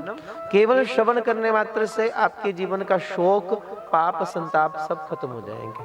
इसलिए बड़े विश्वास के साथ इस वाणी का श्रवण करें। विश्वोत्पत्त्यादि हेतवे, जो विश्व का निर्माण भी करता है, विश्व की पालना भी करता है और विश्व का लय भी करता है। तीन भूतियां प्रकट करते हैं, ब्रह्मा विष्णु महेश। ये सबको पता है, फटाफट बोलते रहो। ब्रह्मा विष्णु और महेश। ब्रह्मा कौन है? जो सृष्टि का बोलो निर्माण कर रहे हैं। विष्णु कौन है? जो सृष्टि का पालना कर रहे हैं। ये बात गड़बड़ हो गई इसकी। और शिव कौन है? जो सृष्टि का लय कर रहे हैं। आप इसको इस प्रकार से समझिए कि ब्रह्मा हमने किसको कहा? The power of creation. जिस भी चीज के अंदर एक निर्माण करने की क्षमता है, हमने उसको ब्रह्मा कहकर संबोधन किया। The power of organisation Vishnu, and power of destruction means Shiva, जो लय कर देते हैं। ये तीन शक्तियां, और तीन शक्तियां ही हैं, इसके अलावा चौथी आपको नहीं मिलेगी। आप साइंस भाषा में जाओ तो उसमें आपको इलेक्ट्रॉन प्रोटॉन न्यूट्रॉन, ये तीनों शक्तियां तो हैं। एक नेगेटिवली चार्ज है, एक पॉजिटिवली चार्ज है, एक न्यूट्रल है। यहाँ तीन ही है। एक ब्रह्मा जो पावर ऑफ क्रिएशन है, जो निर्माण कर रहा है। एक विष्णु है जो पावर ऑफ ऑर्गेनाइजेशन है। एक शिव है जो पावर ऑफ डिस्ट्रक्शन है। आप ये देखो, कथा शुरू होने से पहले, कथा शुरू होने से पहले आज कितनी तारीख हो गई? 22 है ना। इसको शुरू करने से पहले ब्रह्मा का काम है, क्योंकि यहाँ निर्माण होगा। कथा शुरू होने से पहले निर्माण होगा ना। पहले किसका काम है? ब्रह्मा का। वो आए हैं, माने आपके अंदर जो ये सब निर्माण करवा रहा है, एक ऐसी क्षमता, एक ऐसी पावर जो आप में आकर इस सब को निर्माण करवा रही है। यहाँ टेंट की व्यवस्था होगी, यहाँ मीटिंग होगी, यहाँ पर स्टेज बनना चाहिए, मंच बनना चाहिए, यहाँ पर व्यास स्पीड बननी चाहिए, यहाँ पर ये सब डिजाइन होना चाहिए इस प्रकार से, यहाँ पर बैठने का अरेंजमेंट। ये सब कब हो रहा है? जब मेरे बैठने के बाद के पहले? पहले। निर्माण कब होता है? उससे पहले। माने जो चीज, जो क्षमताएं, जो पावर्स आप में आकर ये सब निर्माण करवा रही है, हमने उस क्षमता को, उसी पावर को ब्रह्मा कहकर संबोधन किया है। दूसरी कथा शुरू हो गई आज। अब 7 दिन ऑर्गेनाइजेशन है। अब ब्रह्मा जी का काम खत्म हो गया है। ब्रह्मा जी आराम से बैठेंगे और 7 दिन श्री विष्णु अपना काम करेंगे, क्योंकि अब देख रेख करनी है। आएंगे कि आप भगत भी करनी है, सबको बैठने का अरेंजमेंट भी करना है ना। तो कोई खड़ा ना रह पाए, आप पीछे खड़े थे, तो उसके लिए क्या किया? अब आप में फटाफट अलर्ट हो गए, लोग खड़े ना हो, उनके लिए अरेंजमेंट करना है। तो कुर्सी वाले को फोन, आप ऑर्डर कुर्सी भेज दो। ये कौन कर रहा है? ये कौन कर रहा है? विष्णु। वो पावर जो आपके अंदर अब इसको देख रेख करेगी, जो इसको ऑर्गेनाइज करेगी बहुत अच्छे तरीके से, हमने उस क्षमता को, हमने उस शक्ति को ही कहा विष्णु। इनके रहने का अरेंजमेंट करना है, इनके भोजन का अरेंजमेंट करना है, जो हमारे यहाँ अतिथि हैं उनको हमने देख रेख करना है। ये सब काम कौन करेगा? ये ऑर्गेनाइजेशन है। अब 7 दिन पूरे हो गए, 28 आ गई, 28 फरवरी आ गई, कथा विराम हो गई। उसके बाद किसका काम शुरू होगा? शिव का। शिव माने लय करना, शिव माने विध्वंस नहीं। कई बार हम कहते हैं शिव विध्वंस के देवता है, विध्वंस नहीं, वहां पर लय। लय मतलब सिस्टेमेटिकली, माने बड़े आदर सहित। आपने टेंट वाले को बुलाया, आपका हमें बहुत अच्छा लगा, बड़ा अच्छा आपने प्रबंध किया, बहुत प्यारा लग रहा था, तो आपने उनको प्रसाद दिया, उनको दक्षिणा दी, आपका धन्यवाद। धन्यवाद देते हुए बड़े सिस्टेमेटिकली आपने उनको विदा किया। अब ये सब लोग आए हैं, इनको प्रसाद दोगे, इनको तिलक करोगे, इनको दक्षिणा दोगे, आप सबका बहुत बहुत धन्यवाद। आपने बड़ी अच्छी व्यवस्था की, साउंड की, ये सब अरेंजमेंट था, भोजन बनाने को आप धन्यवाद दोगे। तो शिव का अर्थ है, जब आपका कार्य संपन्न होने के बाद सिस्टेमेटिकली, बड़े आदर पूर्वक, बड़े रिस्पेक्टफुली, जो लोग जहां से आए हैं उनको आदर सहित वहां भेजना, उसको वहां पर भेजना। तो ये शिव का काम है, विध्वंस नहीं, लय है। ये 3 ही शक्तियां हैं, चौथी शक्ति नहीं है। Electron, proton and neutron. पर एक पावर और भी है, इसे आगे बढ़ते हैं। वो कहते हैं ये 3 शक्तियां वो प्रकट करता है, 3 शक्तियों से सृष्टि का निर्माण हो रहा है, पालना हो रही है और लय हो रहा है। पर ये 3 शक्तियां अकेले काम नहीं करती, इनके साथ भी एक पावर चाहिए। और वो पावर्स क्या है? एक ज्ञान की शक्ति, एक क्रिया शक्ति और एक द्रव्य शक्ति। द्रव्य शक्ति माने महालक्ष्मी, क्रिया शक्ति माने मां कालिका, मां भवानी, और ज्ञान शक्ति माने महासरस्वती। तो ब्रह्मा के साथ महासरस्वती है, विष्णु के साथ द्रव्य शक्ति चाहिए माने महालक्ष्मी है, और शिव के साथ कौन है? क्रिया शक्ति के रूप में मां आदिशक्ति जगदम्बिका, मां भवानी खड़ी है। अकेले काम नहीं करते, इनकी पावर साथ में चाहिए। उसके आगे वो कह रहे हैं ये भी अकेले काम नहीं करते, इससे ऊपर भी कोई चाहिए। उस पावर को हमने क्या कहा? माने इलेक्ट्रॉन, प्रोटॉन, न्यूट्रॉन, ये 3 तो बात समझ में आ गई कि जो प्रोटॉन और न्यूट्रॉन है वो न्यूक्लियाई में कंसिस्ट कर रहे हैं, but electrons always revolves around the nucleus in different shell. वो तो बात समझ में आ गई कि न्यूट्रॉन प्रोटॉन भी है न्यूक्लियस के अंदर, और इलेक्ट्रॉन नेगेटिव चार्ज पार्टिकल्स भी डिफरेंट शेल्स में चक्कर काट रहे हैं, वो भी समझ में आया। फिर इतने में और रिसर्च चलती है, और फिर एक अमेरिका का साइंटिस्ट आकर आपको ये बता देता है कि नहीं नहीं नहीं, एक और भी है, एक और भी है, दिख नहीं रहा पर है। ये बड़ी मजेदार बात है। एक अमेरिका से आने वाला साइंटिस्ट आपको सिद्ध कर रहा है, आपको प्रूफ दे रहा है उस चीज का, 3 नहीं है, एक चौथा भी है, और वो कह रहा है वो दिख नहीं रहा पर है, दिख नहीं रहा पर है। और उसको उसने नाम क्या दिया? उसको नाम क्या दिया? God particle. ये चौथा भी है, दिख नहीं रहा पर है, उसको नाम क्या दिया? God particle. और हमने यकीन कर लिया, और हमारे शास्त्र हमारे ग्रंथ, हमारे संत, हमारे ऋषि मुनिषि वर्षों से, युगों युगों से कहते आए हैं, हरि व्यापक सर्वत्र समाना, प्रेम ते प्रगट होए में जाना। हरि है, परमात्मा है, व्यापक है, सर्वत्र है, सर्वदा है, सर्वशक्तिमान है, ही इज ओमनी प्रेजेंट, कण कण में है। हमने अभी अभी आए साइंटिस्ट की बात को स्वीकार किया कि वो कह रहा है एक है गॉड पार्टिकल, दिखता नहीं बट है, ये हमने फील कर लिया। और हमारी तो संस्कृति, हमारी सभ्यता, हमारा भारत वर्षों से यही तो बोलता आ रहा है कि है, वो है, कण कण में है। नामदेव जी कह रहे हैं वाणी में, सब गोविंद है, सब गोविंद है, और गोविंद बिन ना कोई। मैं देख रहा हूं, मुझे घट घट में, मुझे कण कण के अंदर वो दिख रहा है। कबीर कह रहे हैं वाणी के अंदर, कबीरा मैं पूरा पाया, कबीरा मैं पूरा पाया, सब घट साहिब डिठा। मैंने कण कण में उसको देख लिया, मैंने कण कण में उसको फील कर लिया, मैंने उसका अनुभव कर लिया, मुझे दिख रहा है। माने ये भी है। तो ये तीन शक्तियां इसको संचालित कर रहा है। एक उससे ऊपर एक सुप्रीम पावर बैठी है, जिसको हम कृष्ण कहकर संबोधन कर रहे हैं। जिसको क्या बोल रहे हैं? कृष्ण। इससे आगे वो बोल रहे हैं, कृष्ण से भी बड़ा कोई है? कि कृष्ण को भी हमने आत्माराम कहा। इसका मतलब आत्माराम का अर्थ क्या होता है? कि कृष्ण की भी कोई आत्मा है, जो अपनी आत्मा में रमण करने वाले को आत्माराम कहा जाता है। तो कृष्ण अगर आत्माराम है तो फिर उनकी आत्मा कौन है? माने कृष्ण से भी, कृष्ण को भी संचालित करने वाली कोई और पावर है। तो उस शक्ति को हमने क्या कहा? उस शक्ति को हमने क्या कहा? राधा। उसको हमने कहा श्री। पलकों के सिंहासन पे मैंने तुझको बिठाया है, इस मन के अंदर ही बरसाना बनाया है। पलकों के सिंहासन पे मैंने तुझको बिठाया है, इस मन के अंदर ही बरसाना बनाया है। आके इसमें रहा कीजिए, आके इसमें रहा कीजिए, आके इसमें रहा कीजिए,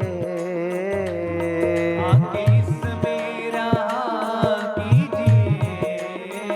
ओ श्यामा प्यारी कृपा कीजिए,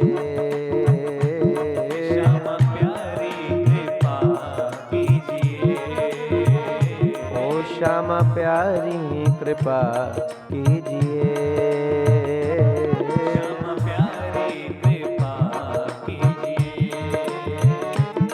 आंचल में छिपा लीजिए, आंचल में छिपा लीजिए,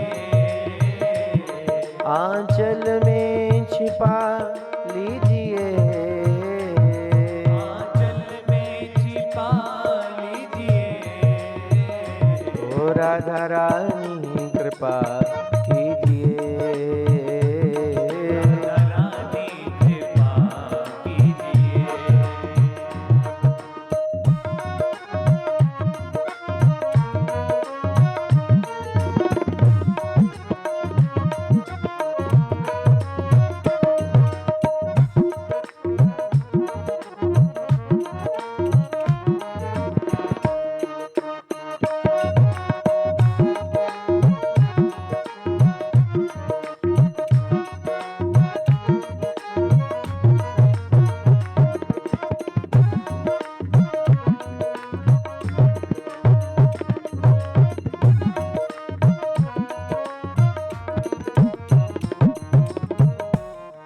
पहले भी व्यर्थ हुआ कई बार मेरा जीवन, पहले भी व्यर्थ हुआ कई बार मेरा जीवन, पहले भी व्यर्थ हुआ कई बार मेरा जीवन, पहले भी व्यर्थ हुआ कई बार मेरा जीवन। मैं तोड़ नहीं पाया मोह माया के बंधन, मैं तोड़ नहीं पाया मोह माया के बंधन, मैं तोड़ नहीं पाया मोह माया के बंधन, मैं तोड़ नहीं पाया मोह माया के बंधन। अब की बारी बचा लीजिए, अब की बारी बचा लीजिए,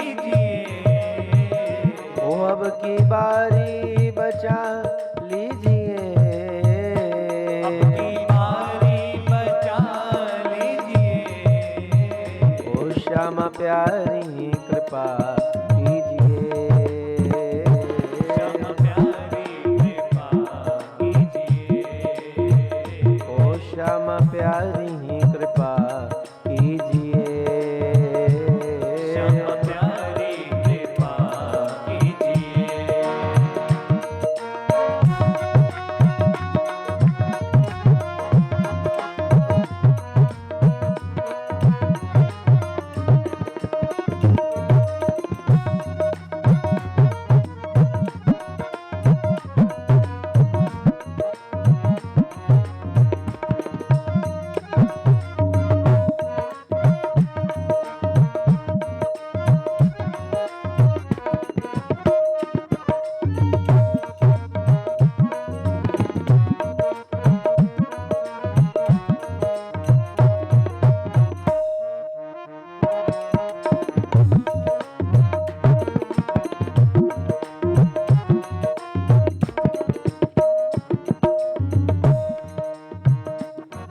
कोई पाप कर्म श्यामा मेरे सामने आए ना। कोई पाप कर्म श्यामा मेरे सामने आए ना। मैं जब जब भजन करूं माया ये सताए ना। मैं जब जब भजन करूं माया ये सताए ना। कोई पाप कर्म राधे मेरे सामने आए ना। कोई पाप कर्म राधे मेरे सामने आए ना। मैं जब जब भजन करूं माया ये सताए ना। मैं जब जब भजन करूं माया ये सताए ना। सच्ची भक्ति कबर दीजिए। सच्ची भक्ति का वर दीजिए। ओ सच्ची भक्ति कबर दीजिए। सच्ची भक्ति का वर दीजिए। ओ श्यामा प्यारी कृपा कीजिए। प्यारी कृपा कीजिए। ओ राधा रानी कृपा कीजिए। राधा रानी कृपा कीजिए।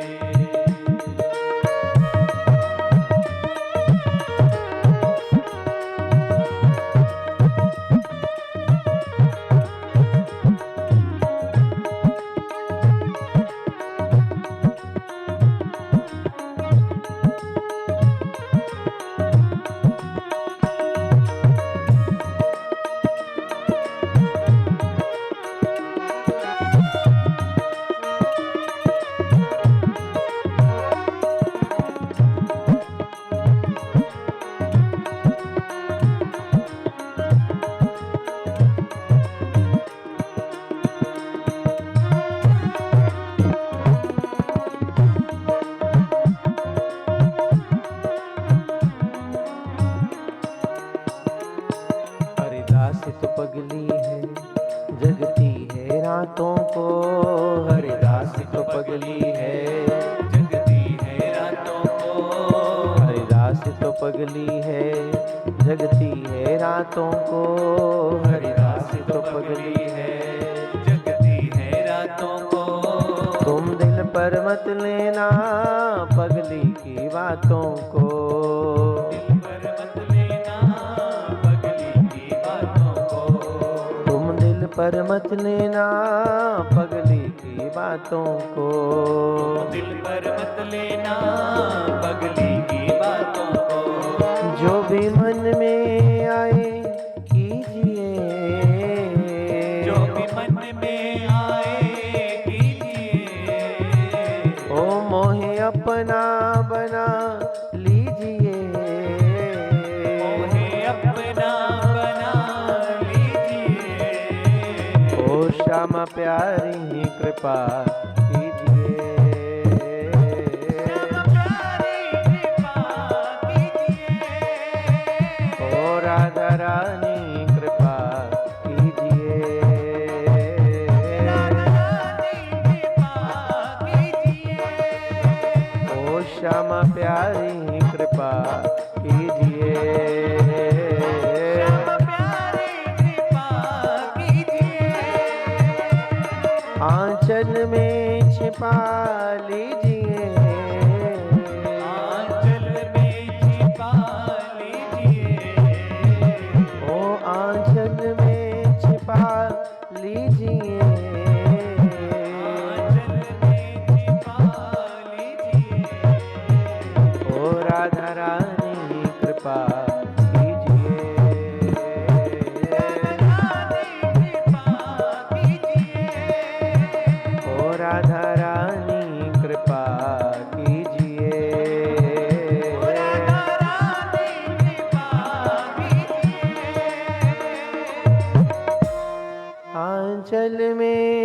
छिपा लीजिए, आंचल में छिपा लीजिए, श्यामा प्यारी कृपा कीजिए,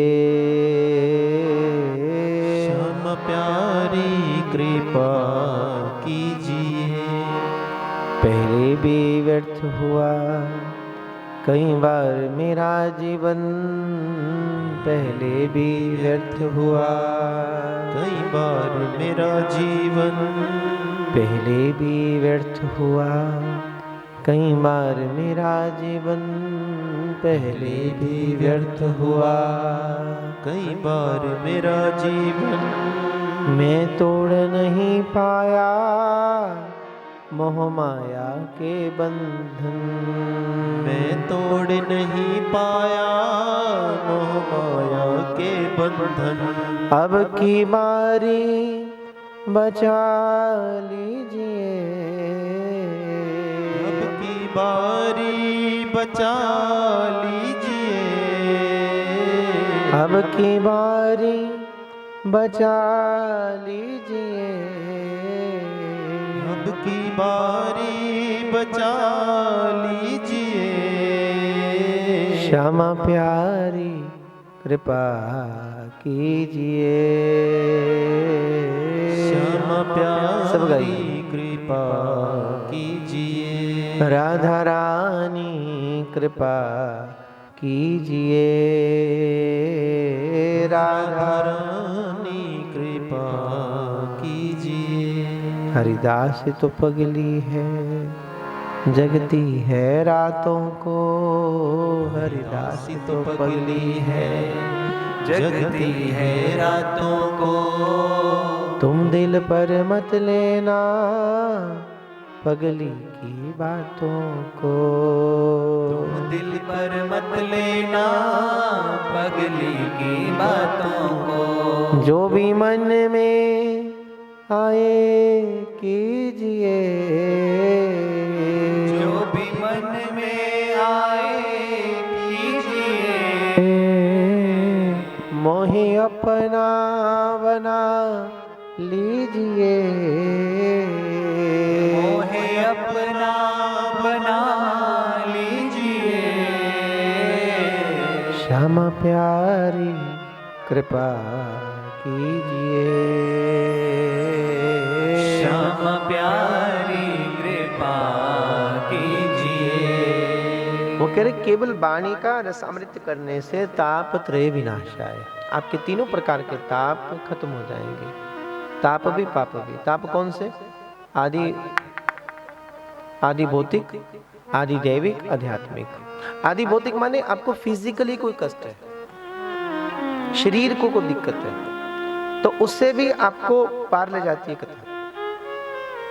आप करके देख लीजिए, आप कथा से पहले अपना टेस्ट करवाइए, अपना TLC, अपना DLC, अपना हीमोग्लोबिन, सब कुछ चेक करवाना अपना, और कथा के बाद अपनी डायबिटीज, हर चीज को चेक करवाना। कथा सुनिए 3 घंटे बैठकर, मन को एकाग्र कीजिए, फोकस कीजिए यहाँ पर। उसके बाद आप टेस्ट करवा लेना, आप नॉर्मल पाएंगे। आप कर सकते हैं, आप करके देख लो, ये प्रमाणित है, मैं व्यासपीठ से बोल रहा हूं। आप जानते हैं कृष्ण ने अर्जुन को क्यों चुना महाभारत में? और भी बहुत सारे लोग थे, पांडव तो और भी थे, भीम भी थे, धर्मराज खुद खड़े हैं युधिष्ठिर, उनको नहीं चुना उन्होंने? अपनी लीला के लिए श्री कृष्ण ने अर्जुन का चयन क्यों किया? कभी बड़ी गहराई से बात को समझने की कोशिश करना, अर्जुन ही क्यों, कोई और क्यों नहीं? क्या किसी और में पात्रता नहीं थी? थी। फिर चयन अर्जुन का क्यों हुआ? क्योंकि अर्जुन फोकस है। ध्यान रखिए, कथा की सबसे पहली शर्त यही है, आप फोकस होने चाहिए यहाँ पर। ये सबसे बड़ा सौभाग्य है कि आपको श्रीमद् भागवत का अमृत पान करने का अवसर प्राप्त हो रहा है। फोकस, गुरु द्रोणाचार्य आप सब जानते हैं, वो सिखा रहे हैं। सामने वृक्ष पर पक्षी बैठा है, उसकी आंख को टारगेट करो थोड़ा, बताइए धर्मराज, आपको क्या दिखता है? सबसे पहला प्रश्न ही धर्मराज से किया, आपको क्या दिखाई दे रहा है? बोले मुझे पूरा आकाश दिख रहा है। गुरु ने कहा तू जा, रहने दे। भीम तुझे क्या दिखता है? गुरुदेव मुझे एक बहुत बड़ा वृक्ष दिख रहा है। नहीं तू भी रहने दे, तू छोड़। दुर्योधन तुझे क्या दिखता है? एक टहनी है। ना ना तू भी रहने दे। नकुल सहदेव हमें पक्षी दिख रहा है, छोड़ दे तू। अर्जुन तू बता तुझे क्या दिखता है? मुझे आंख दिखती है। इतना। कथा में आप इतनी सावधानी से बैठने चाहिए। भक्तमाल के रचयिता श्री नाभाजी महाराज अपनी वाणी में स्पष्ट कहते हैं कृष्ण प्रेम का अधिकारी कौन है। उन्होंने 4 चीजों का वर्णन किया वहां पर। सर्वप्रथम जो अपने जीवन में दाम संग्रह करता है वो कृष्ण प्रेम का अधिकारी हो जाता है। दाम संग्रह कर समझ रहे हैं? अब दाम का अर्थ पैसा मत समझ लेना। यहाँ दाम संग्रह का अर्थ है कि आप अपने जीवन में कितने भक्तों का संग करते हैं, आप अपने जीवन में कितने संतों से मिलन करते हैं, आप कितने। प्रयागराज में दुनिया जा रही है, मैंने पहले कहा उन समस्त लोगों का, इतने करोड़ लोगों का सर्वप्रथम कितने करोड़ आए अभी तक वहां पर, आप जानते हैं कितने? ऊंची बोलो। चलो 60 के करीब भी लगा लो। क्या 60 करोड़ ही आए अभी? आप निश्चित हैं? आप कुछ भूल रहे हैं। सबसे पहले ये वो धरती है जहां पर 33 करोड़ देवता आते हैं, उसको प्लस करो थोड़ा सा। और आगे अब कथा सुनना, इसकी महिमा में क्या है, यहां पर कौन कौन आएगा। और सबका एक लक्ष्य है, मैंने पहले कहा त्रिवेणी में स्नान करना, किसी तरीके से वहां तक पहुंच जाना। हम लोग गए, इतना आनंद आया। 5 फरवरी को हम लोग प्रयागराज में ही थे और ऐसी कृपा, भगवत कृपा थी। एक वही दिन था जिस दिन भीड़ ही नहीं थी। रियलिटी में एक वही दिन था जिस दिन भीड़ नहीं थी और जिस दिन हम सीधा बिल्कुल संगम पर पहुंचे, गाड़ी के समेत वहां पर गए। और आप यकीन मानना, हम जैसे बिल्कुल खाली था। और जब हमने गंगा जी पे स्नान करने जाना था, हम लोग कितने थे टोटल? 16। हम 16 जने गंगा जी के बीच में से खुद होकर गए, बोट से नहीं गए, बीच में से होकर गए। और वो क्या आनंद रहा, और जो लोगों का उत्साह, जो संत महात्माओं की कृपा, ये 2 ही तो है वहां के लक्ष्य। प्रथम, किसी प्रकार से हर जाने वाला व्यक्ति ये सोचकर जा रहा है कि, और कोई वीआईपी, कोई प्रोटोकॉल नहीं है। कोई मर्जी आए, मंत्री आए, मुख्यमंत्री आए, प्राइम मिनिस्टर तक चले गए, कोई प्रोटोकॉल नहीं। बिल्कुल एक जैसे दूसरा व्यक्ति जा रहा है, बड़ी ईमानदारी के साथ जा रहे हैं। और फिर वहां पर जाकर स्नान करना, और दूसरा संतों का दर्शन करना, ये कुंभ का प्रमुख लक्ष्य है। तो यहाँ पर नाभाजी भी कहना चाह रहे हैं, सर्वप्रथम आपके जीवन में जितना अधिक दाम संग्रह होए, जितना भक्तों का संग करो, आप संतों का संग करो, उतने आप कृष्ण प्रेम के अधिकारी हो जाते हैं। दूसरा अधिकारी कौन है? जो कृष्ण कथा कह रहा है, जो भगवान की कथा का वर्णन कर रहा है, वो कृष्ण प्रेम का अधिकारी है। हमारे यहाँ तो कथा, हमारी सभ्यता में तो संवाद रूप में होती थी। हम लोग इकट्ठे बैठते थे, परिवार वाले लोग भोजन करने लगे तो घर का कोई बड़ा बुजुर्ग कोई बात शुरू कर देते थे। दादा दादी से हम लोगों ने कहानियां सुनी है, नाना नानी से हम लोगों ने कहानियां सुनी है। वो कहानियां कौन सी थी? वो कृष्ण राम ही तो थे उन कहानियों में। उनके मुख जो केंद्र में था वो कौन थे? भगवान ही तो थे। वो संवाद रूप में ही चर्चा करते करते ही अपने बालकों के, अपने बच्चों के हृदय के अंदर उस अद्भुत भक्ति का संस्कार स्वयं डाल देते थे। को प्रोसेस नहीं करना पड़ता उसमें। इसलिए वो कह रहे, जो कह रहा है वो कृष्ण प्रेम का अधिकारी है। तीसरे, जो श्रोता हैं, जो सुन रहे हैं, जो भगवान की कथा को बड़े श्रद्धा भाव के साथ श्रवण कर रहे हैं, तो वो कृष्ण प्रेम के अधिकारी हैं। और चौथा, अब कई बार चौथे का जब बनाता बड़ा अद्भुत वर्णन है, कहते जो अनुमोदन करता है वो भी भगवान के प्रेम का अधिकारी है। अब अनुमोदन का अर्थ क्या है? अनुमोदन माने, जैसे मान लीजिए कोई बाहर से निकल रहा है, आपके घर के बाहर से निकल रहा है, अब वो व्यक्ति कथा में नहीं आ सकता, वो केवल निकल रहा था। उसने चलते चलते आवाज सुनी। अब वो भीतर तो नहीं आ सकता, पर उसको पता लगा कि कथा हो रही है, और कहते वो खुश हुआ, वो आनंद से परिपूर्ण हो गया। कोई निकल रहा था, उसने फ्लेक्स पढ़ लिया सामने, श्रीमद् भागवतम 22 से 28, ये 4 बजे से 7 बजे ये समय है। अब वो 7 दिन आपके यहाँ नहीं आएगा, सभी तो नहीं आएंगे ना, बहुत लोग निकल रहे हैं। तो कई बार उसमें से निकलते निकलते नाभाजी कह रहे किसने अचानक पढ़ा, सुना। अब वो 7 दिन आपके यहाँ नहीं आएगा, पर उसका मन आनंद से भर गया, उसका आनंद परिपूर्ण हो गया। तो उससे क्या हुआ, वो बड़ा खुश हुआ। वो केवल और केवल देखकर भी अगर खुश हो रहा है, आनंद में हो रहा है, तो इसका अर्थ है कि वो कृष्ण प्रेम। इनको बिठा दो।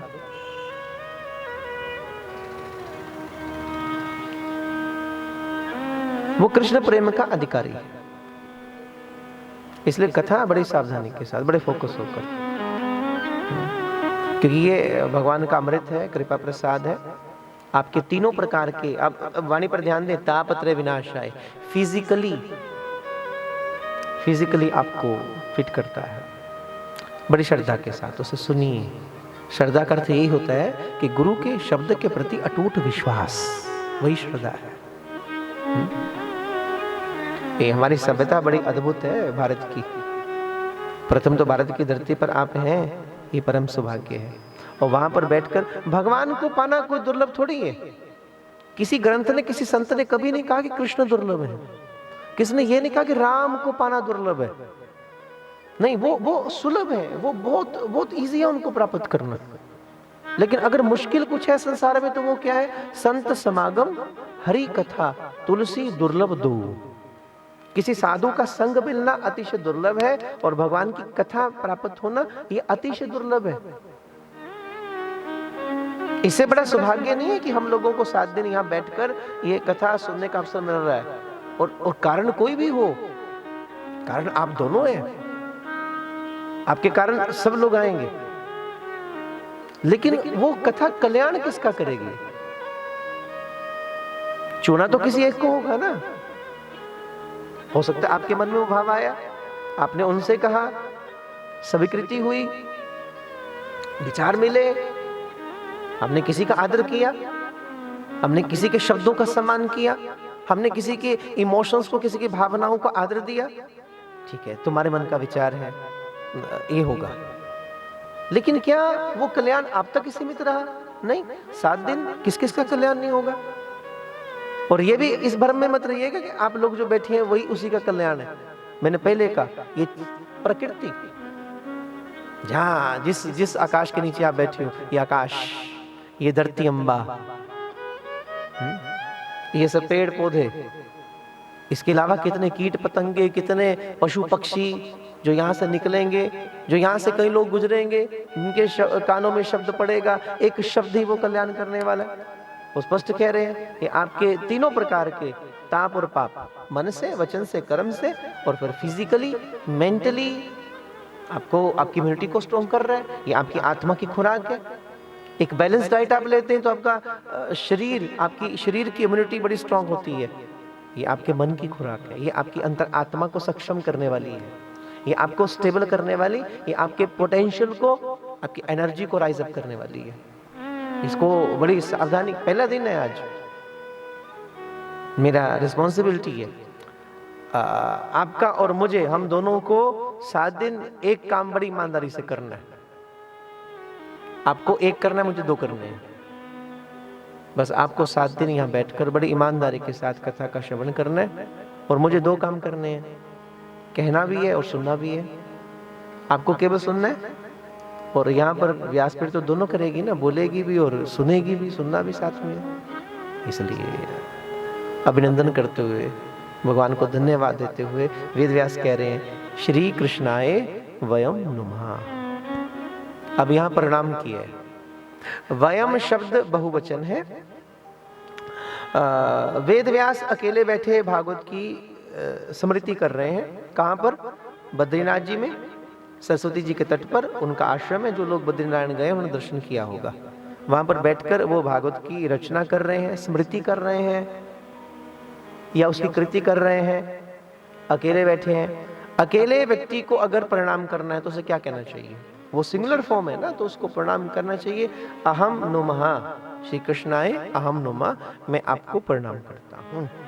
अकेला व्यक्ति ये कहेगा, पर वो शब्द प्रयोग कर रहे हैं श्री कृष्णाय वयम नुमः, हम आपको प्रणाम कर रहे हैं। अब ये बहुवचन का प्रयोग क्यों किया गया, प्लूरल फॉर्म का प्रयोग क्यों किया गया, हम क्यों शब्द यूज किया गया? कारण है, वेद व्यास कहते हैं कृष्ण अकेला नहीं हूं, मैं सकल सृष्टि के साथ आपको अभिवादन करता हूं। मैं ये पर्वत, ये सरस्वती जी का तट, ये अलकनंदा, ये पूरी प्रकृति, ये आकाश, ये धरती, इस पूरे विश्व के साधु संत महात्मा दिव्य आत्माओं के सहित मैं हे भगवान आपको नमन कर रहा हूं। और नमन किसको कर रहे हैं? अकेले कृष्ण को नमन नहीं हो रहा। शब्दों पर ध्यान दें, श्री कृष्णाय वयम नुमः, अकेले कृष्ण नहीं, वो कृष्ण जो श्री से युक्त है। अब श्री कौन है? श्री कौन है? ऊंची बोला करो, अंदर अंदर क्यों बोलते हो? हाँ, श्री कृष्णाय वयम नमः, हम उस कृष्ण को नमन कर रहे हैं जो श्री जी के साथ है, जो श्री से युक्त है। क्योंकि हमारे यहाँ पर अकेले की उपासना नहीं है, युगल उपासना है।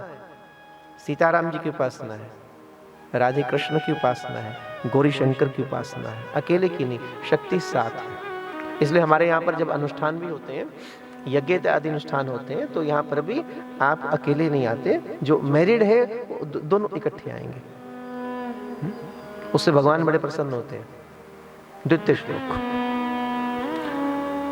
यम प्रवजंतम अनुपेत पेत कृत्यम द्वैपायनो बिरहे कातुर आजुहाव पुत्रेति तन्मता तरवो विनेदुस्तम सर्वभूत हृदय मुनि मानतो अस्मि। इस श्लोक को ध्यान समझिए। यहाँ द्वितीय श्लोक में श्री सुखदेव जी को नमस्कार किया गया है। सुखदेव कौन है? विरक्त संत है, 12 वर्ष माँ के गर्भ में रहे हैं, संसार में उनका प्रादुर्भाव नहीं हो रहा। समझ गए थे सभी संत महात्मा ये कोई दिव्य विभूति हैं, कोई सिद्ध संत है, महापुरुष है, लेकिन आप संसार में क्यों नहीं आ रहे हैं? बोले कारण एक है, क्योंकि संसार में जब भगवान की माया रूपी बेरू बहती है तो ईश्वर भूल जाता है।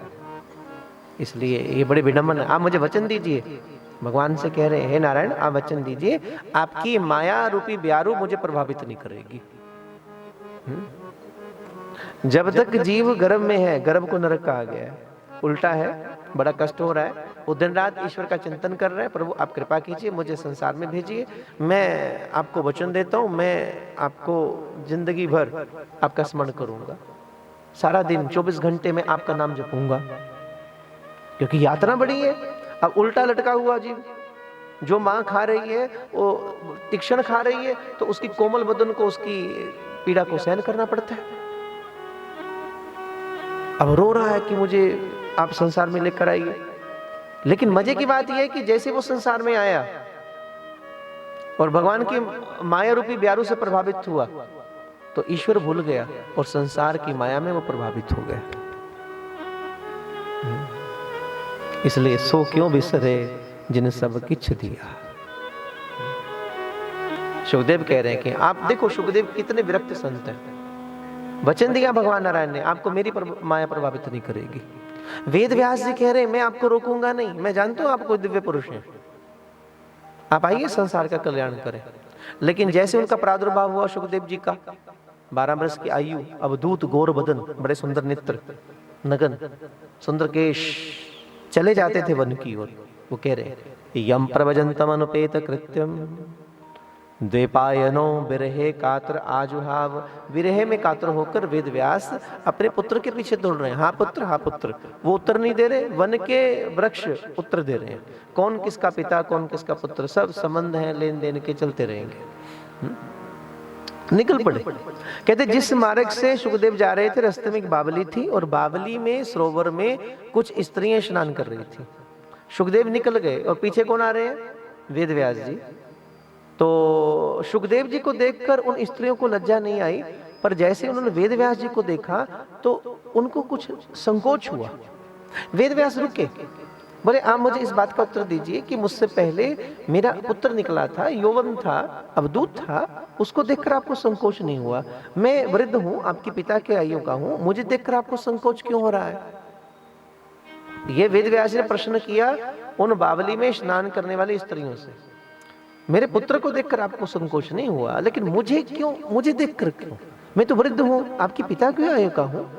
तो उन स्त्रियों ने उत्तर दिया, सुनिए बाबा, आप वृद्ध हैं, आप हमारे पिता के आयु के हैं, लेकिन आप ये जानते हैं हम स्त्रियां हैं और आप पुरुष हैं। आप इस बात को भली भांति जानते हैं कि हम स्त्रियां हैं, आप पुरुष हैं, और जहां पर ये नजर में भेद होता है वहां पर संकोच होता है। लेकिन आपका पुत्र शुकदेव वो इतने विरक्त संत हैं, इतने सिद्ध महापुरुष हैं, उनको तो आज तक यही नहीं पता कि स्त्री क्या होती है और पुरुष क्या होता है। और जिसकी नजर में ये भेद ही नहीं है वह संकोच भी नहीं होता। इसलिए वो कह रहे हैं, पुत्रेति तन्मता तरबो विनीदुस्तम सर्वभूत हृदय मुनि मानतो अस्मि। मैं ऐसे सर्वभूत हृदय मुनि मानतो अस्मि सुखदेव जी को नमन करता हूं। अच्छा, अब यहां पर इस शब्द पर ध्यान दीजिए। वेद व्यास ने वचन दिया था मैं रुकूंगा नहीं, फिर पीछे क्यों दौड़ रहे हैं?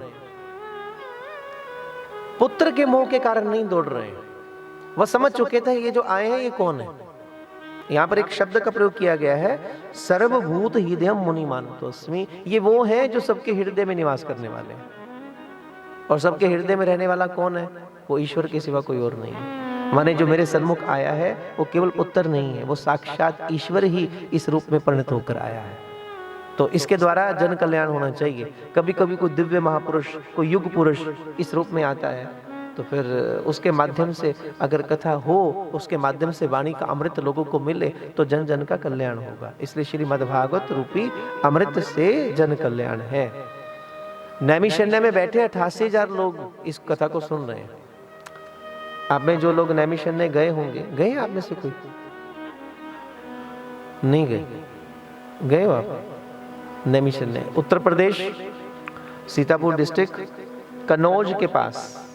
जब आप वृंदावन से, लखनऊ से होते हुए अयोध्या की तरफ जाइए तो वहां से एक मार्ग कटता है जो नैमिषारण्य की ओर जा रहा है। और ये नैमिषारण्य 88,000 संत महात्माओं की धरती रही है, जहाँ पर बैठकर उनकी साधना स्थली है।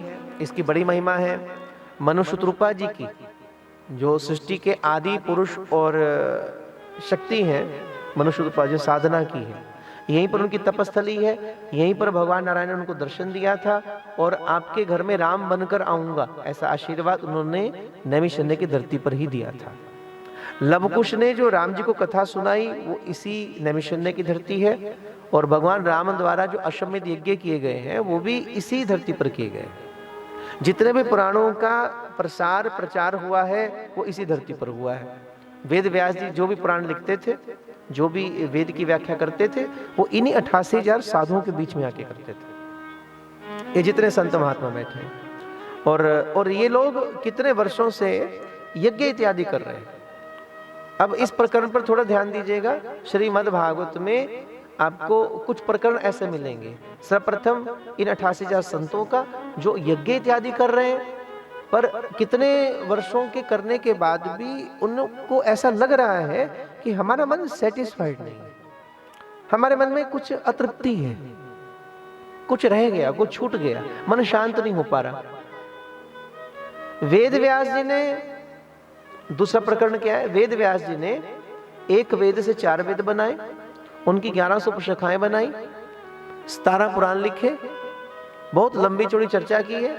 महाभारत जैसा महाकाव्य भी उन्होंने लिखा, गीता जी भी कही।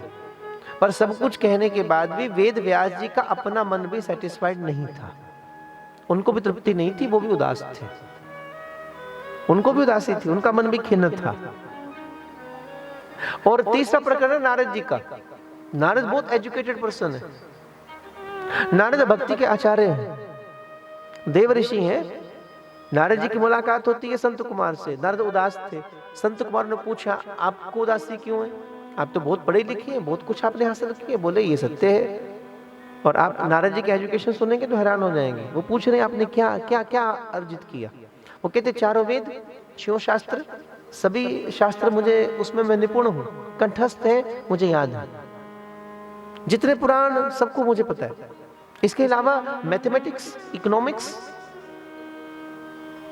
हर प्रकार का ज्ञान मुझे है। राजनीति, धर्मशास्त्र, धर्मनीति, कूटनीति, धर्मज्ञ में निपुण हूं मैं।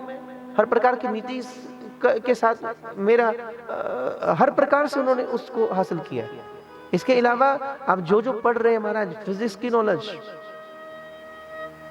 ज्योतिष विज्ञान की नॉलेज, कर्मकांड की knowledge, zoology, study of animals, botany, study of plants, geology, study of earth, oology, study of egg।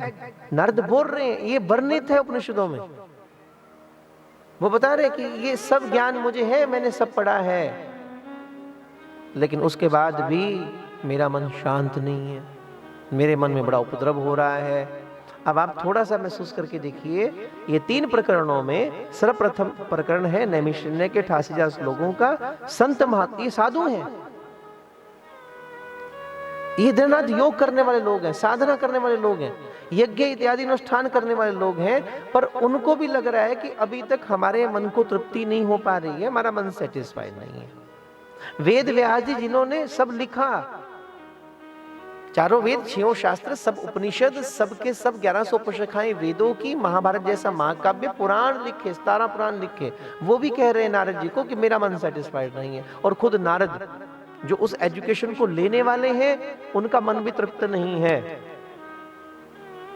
आप कल्पना करके देखो, फिर सेटिस्फेक्शन कहां मिलेगी? वेदव्यास इसको व्यक्त करते हैं नारद जी के सामने, आप गुरु हैं, मैं अपने भीतर का सत्य आपको बता रहा हूं।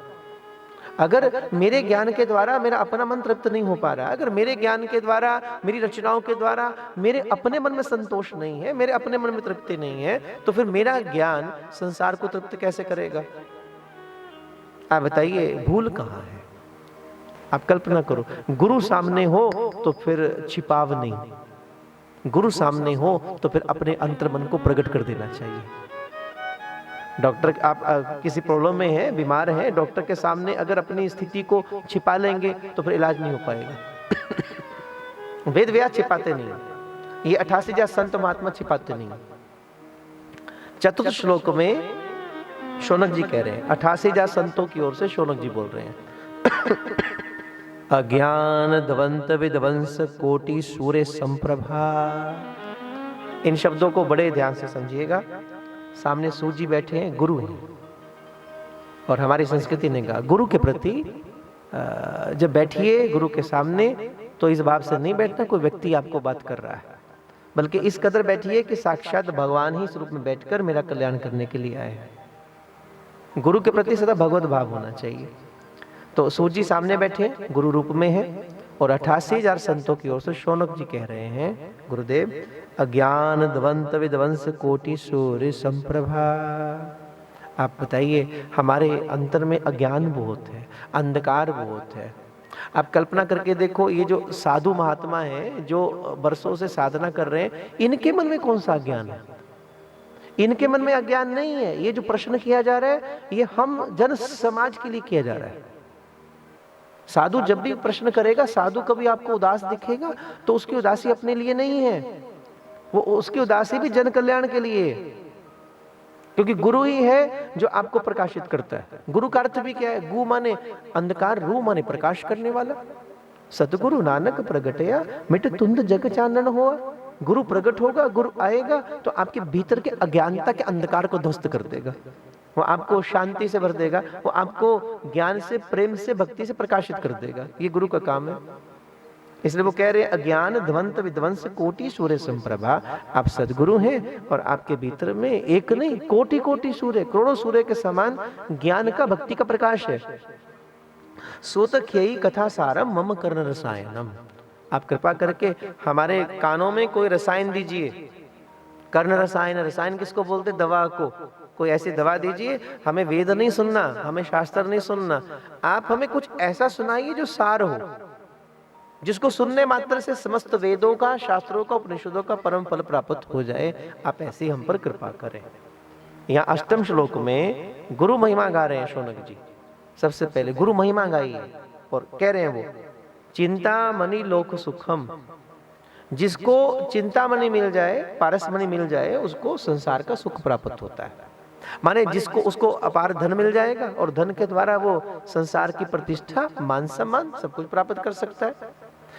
फिर वो कहने सुरद्रुह स्वर्ग संपदम। जिसको कल वृक्ष मिल जाए उसको स्वर्ग की संपदा प्राप्त हो जाती है। पर अगली पंक्ति में वो कह रहे हैं प्रच्युति गुरु प्रीतो हो वैकुंठम योगी दुर्लभम।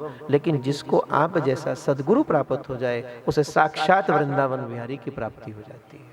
श्री वृंदावन बिहारी लाल की श्री जय, सदगुरुदेव भगवान की जय। यहाँ गुरु महिमा है कि बिन गुरु के आप नहीं पहुंच पाएंगे। ये तन विश्व की बेलरी गुरु अमृत की खान, शीस दे गुरु मिले तो भी सस्ता जान।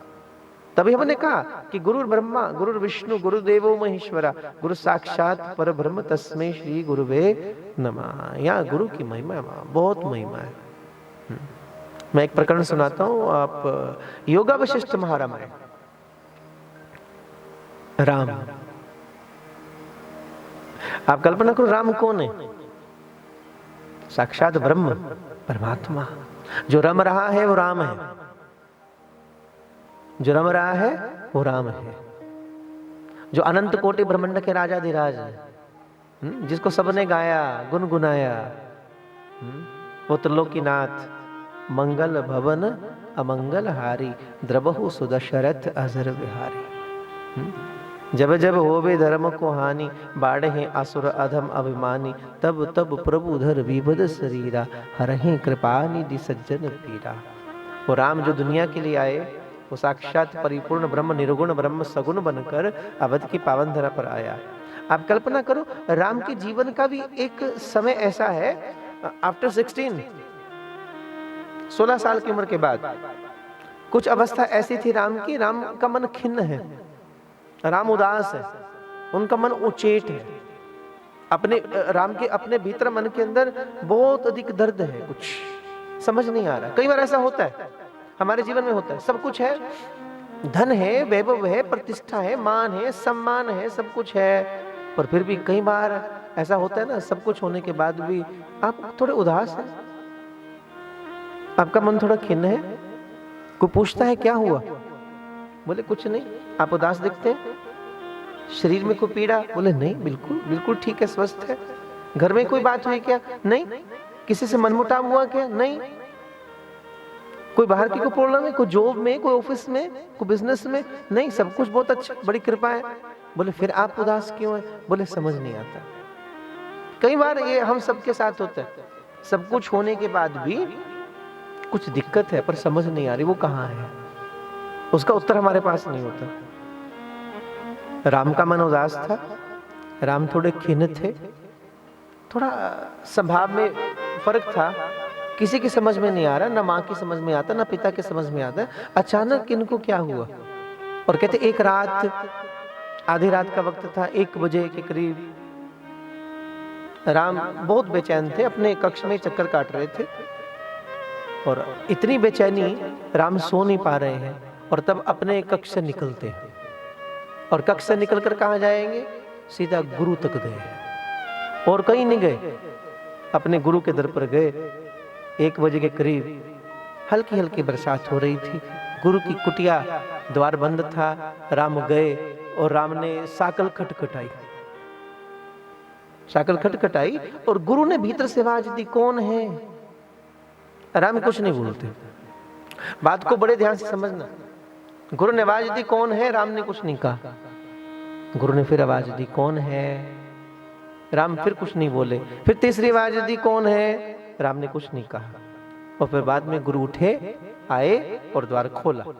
जब द्वार खोला तो सामने राम थे। उनकी स्थिति कुछ अलग थी, आंखें थोड़ी उनकी नम थी, शरीर थोड़ा कांप रहा था, हाथ रघुनाथ जी के जुड़े थे। गुरु ने पूछा, राम तुम यहाँ? मैं कब से आवाज दे रहा हूं, मैं कब से पूछ रहा हूं कौन है, मैंने 3 बार पूछा कौन है, तुम उत्तर क्यों नहीं देते? मैं कब से पूछ रहा हूं कौन है। इतनी बात सुनी, राम ने हाथ जोड़ लिए, नेत्र भराए, यही जानने तो आपके पास आया हूं कि मैं कौन हूं। मैं नहीं जानता, आप विचार करके देखो, दुनिया का दाता भी ये नहीं जानता कि मैं कौन हूं, उसको भी ये जानने के लिए गुरु तक जाना पड़ता है। क्या राम नहीं जानते वो कौन है? जो सकल विश्व का रचयिता, जो सकल विश्व का ब्रह्म है, वो परब्रह्म परमात्मा होकर भी ये जानने के लिए कि मैं कौन हूं, उनको भी चलकर अपने गुरु तक जाना पड़ता है। उनको भी चलकर गुरु का द्वार खटखटाना पड़ता है, साकल खटखटानी पड़ी है। क्या आप बताइए, मैं नहीं जानता मैं कौन हूं, ये जानने तो आपके पास आया हूं। ये गुरु परंपरा है महाराज, आदि गुरु परंपरा है। हमें श्रीमद् भागवत का अमृत भी केवल और केवल गुरु परंपरा से प्राप्त हो रहा है। इसलिए यहाँ गुरु का आदर है, गुरु के प्रति भगवत भाव होना चाहिए, ये भी ध्यान रखिए। 4 चीजें ऐसी हैं जिसको कभी साधारण नहीं समझना चाहिए, उनको साधारण समझना ही महापातक है। सर्वप्रथम तुलसी जी को साधारण पौधा समझना। हमारी संस्कृति में तुलसी जी साक्षात भगवत स्वरूप हैं। अपने घर में तुलसी जी को रखिए, उनको नमन करें, उनको दीप दान करें, उनकी प्रदक्षिणा करें, उनको प्रणाम करें। दूसरा, गऊ को पशु समझना अपराध है, वो दिव्य है, उनके प्रति वैसा आदर होना चाहिए। तीसरा, भगवान के चरणामृत को साधारण जल समझना महापराध है। भगवान का चरणामृत मिले, उस श्रद्धा नमन के साथ करके उसको ग्रहण करें। और चौथे, गुरु को साधारण व्यक्ति समझना महापराध है। गुरु के प्रति जब जाकर बैठिए तो इस भाव के साथ कि साक्षात भगवान ही मुझे उपदेश कर रहे हैं। आज गुरु महिमा गा रहे हैं, प्रचति गुरु प्रीतो वैकुंठम योगी दुर्लभम। लेकिन जिसको आप जैसे सदगुरु प्राप्त हो जाएं तो उसको तो साक्षात श्री ठाकुर जी की प्राप्ति हो जाती है। यहाँ पर उन्होंने गुरु महिमा गाई 8वें श्लोक के अंदर। आप जैसा गुरु मिले तो चित्त प्रकाशित हो पाए। हमारी प्रार्थना भी यही है, अस्तो मां सद्गमया। हे प्रभु, आप ऐसी कृपा करें, हमारे जीवन में असत्य बहुत है, आप हमें असत्य से सत्य की ओर ले चलिए। तमसो मां ज्योतिर्गमया, तमस बहुत है, अंधकार बहुत है, अज्ञानता का, भ्रमिता का, बहुत सारे डाउट्स हैं, बहुत सारे संदेह हैं, बहुत सारी कंफ्यूजन है, बड़ी खलबली है मन के अंदर, बड़ी बेचैनी है मन के अंदर, बड़ी घबराहट है। लेकिन हम इतना जानते हैं कि आपकी वाणी अमृत है, ये प्रकाश है, हमारे जीवन को प्रकाशित करेगी। तमसो मां ज्योतिर्गमया मृत्योर्मा अमृतम गमया। हमें मृत्यु से मोक्ष की ओर ले चलिए।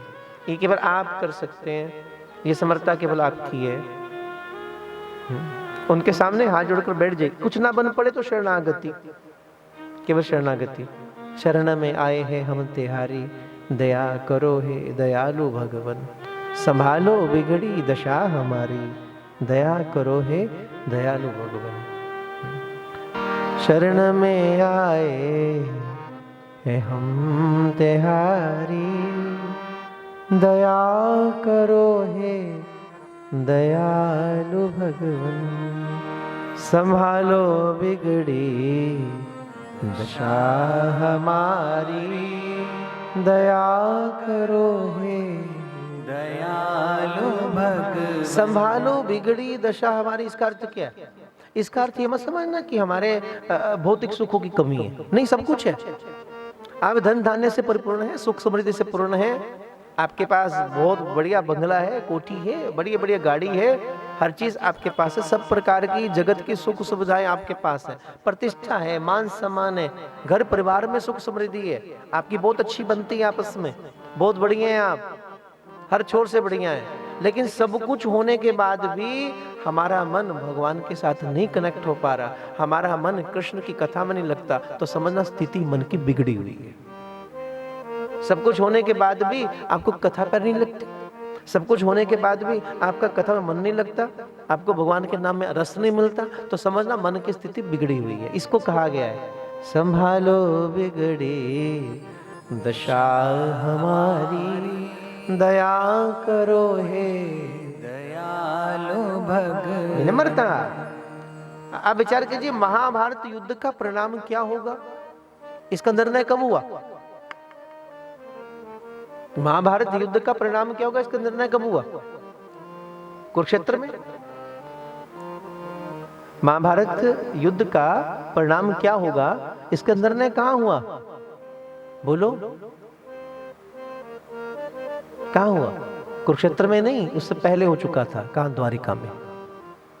महाभारत से पहले दोनों आए थे ना कृष्ण के पास कुछ मांगने। कौन? आप सब जानते हैं। दुर्योधन भी आया था और अर्जुन भी आया था। पहले कौन आया? हाँ, दुर्योधन। दुर्योधन माने अहंकार। जब आया तो द्वारपाल खड़े थे द्वार पर, कृष्ण विश्राम कर रहे थे अपने कक्ष में। द्वारपाल ने रोका, रुकिए जरा, कहाँ चलते हैं आप? बोले कृष्ण से मिलने के लिए आए। बोले थोड़ा विश्राम करते हैं, आप थोड़ा प्रतीक्षा कर लीजिए। दुर्योधन ने कहा जानता नहीं मैं कौन हूं, तो पीछे हट। अहंकार ही करता है, अहंकार भीतर आया है। और कहाँ बैठा वो आके? कृष्ण के बोलो सर की ओर। कृष्ण सो रहे हैं तो सर की ओर दुर्योधन बैठा है। और बाद में कौन आए? अर्जुन। बाद में कौन आए? अर्जुन। अर्जुन माने विनम्रता। अर्जुन आए, द्वारपाल खड़े थे, पूछते हैं आकर शिष्टाचार, लियाकत, मैं कृष्ण से मिल लूं? वो क्या कर रहे हैं? बोले विश्राम कर रहे हैं। बोले मैं प्रतीक्षा कर लेता हूं, मैं बाद में आ जाऊंगा। अरे छोड़िए ना, वो पहले भी एक आया, आप भी जाइए, बैठ जाइए। और अर्जुन कहाँ बैठे हैं? बोलो, सब जानते हो अर्जुन कहाँ बैठे हैं? भगवान के चरणों की ओर बैठे हैं। दुर्योधन कहाँ है? भगवान के सर की ओर है। और अर्जुन कहाँ बैठे हैं? श्री कृष्ण के चरणों की ओर बैठे हैं। क्योंकि अर्जुन माने विनम्रता। विनम्रता जब भी आएगी तो चरणों की ओर आएगी। और दुर्योधन माने अहंकार। अहंकार जब भी आएगा तो सर पे चढ़ के आएगा। आज कृष्ण मजे से सो रहे हैं। और देखो, अहंकार टिक के नहीं बैठ सकता।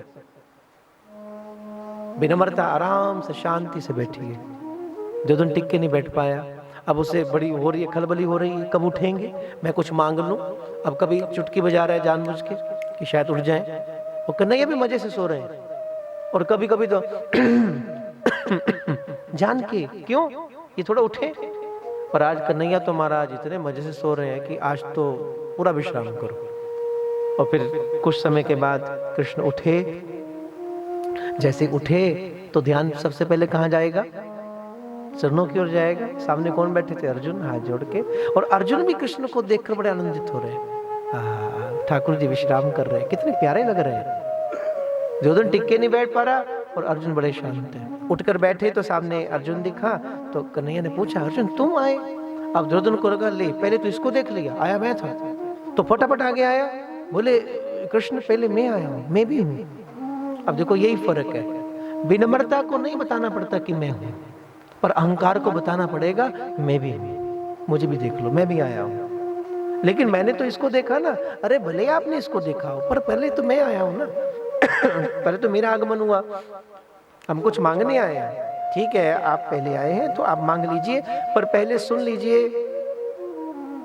एक और मेरी पूरी सेना है और एक और मैं जाऊंगा, आऊंगा युद्ध में, लेकिन मैं निहत्था हूं, मैंने कोई अस्त्र शस्त्र नहीं उठाना, ये मेरी प्रतिज्ञा है। अब इतना सुना, बोले मांग लो, आपको क्या चाहिए। अब इतना सुनते ही दुर्योधन के तो महाराज मन के घोड़े दौड़ने लगे, इतने विचार मन में आने लगे।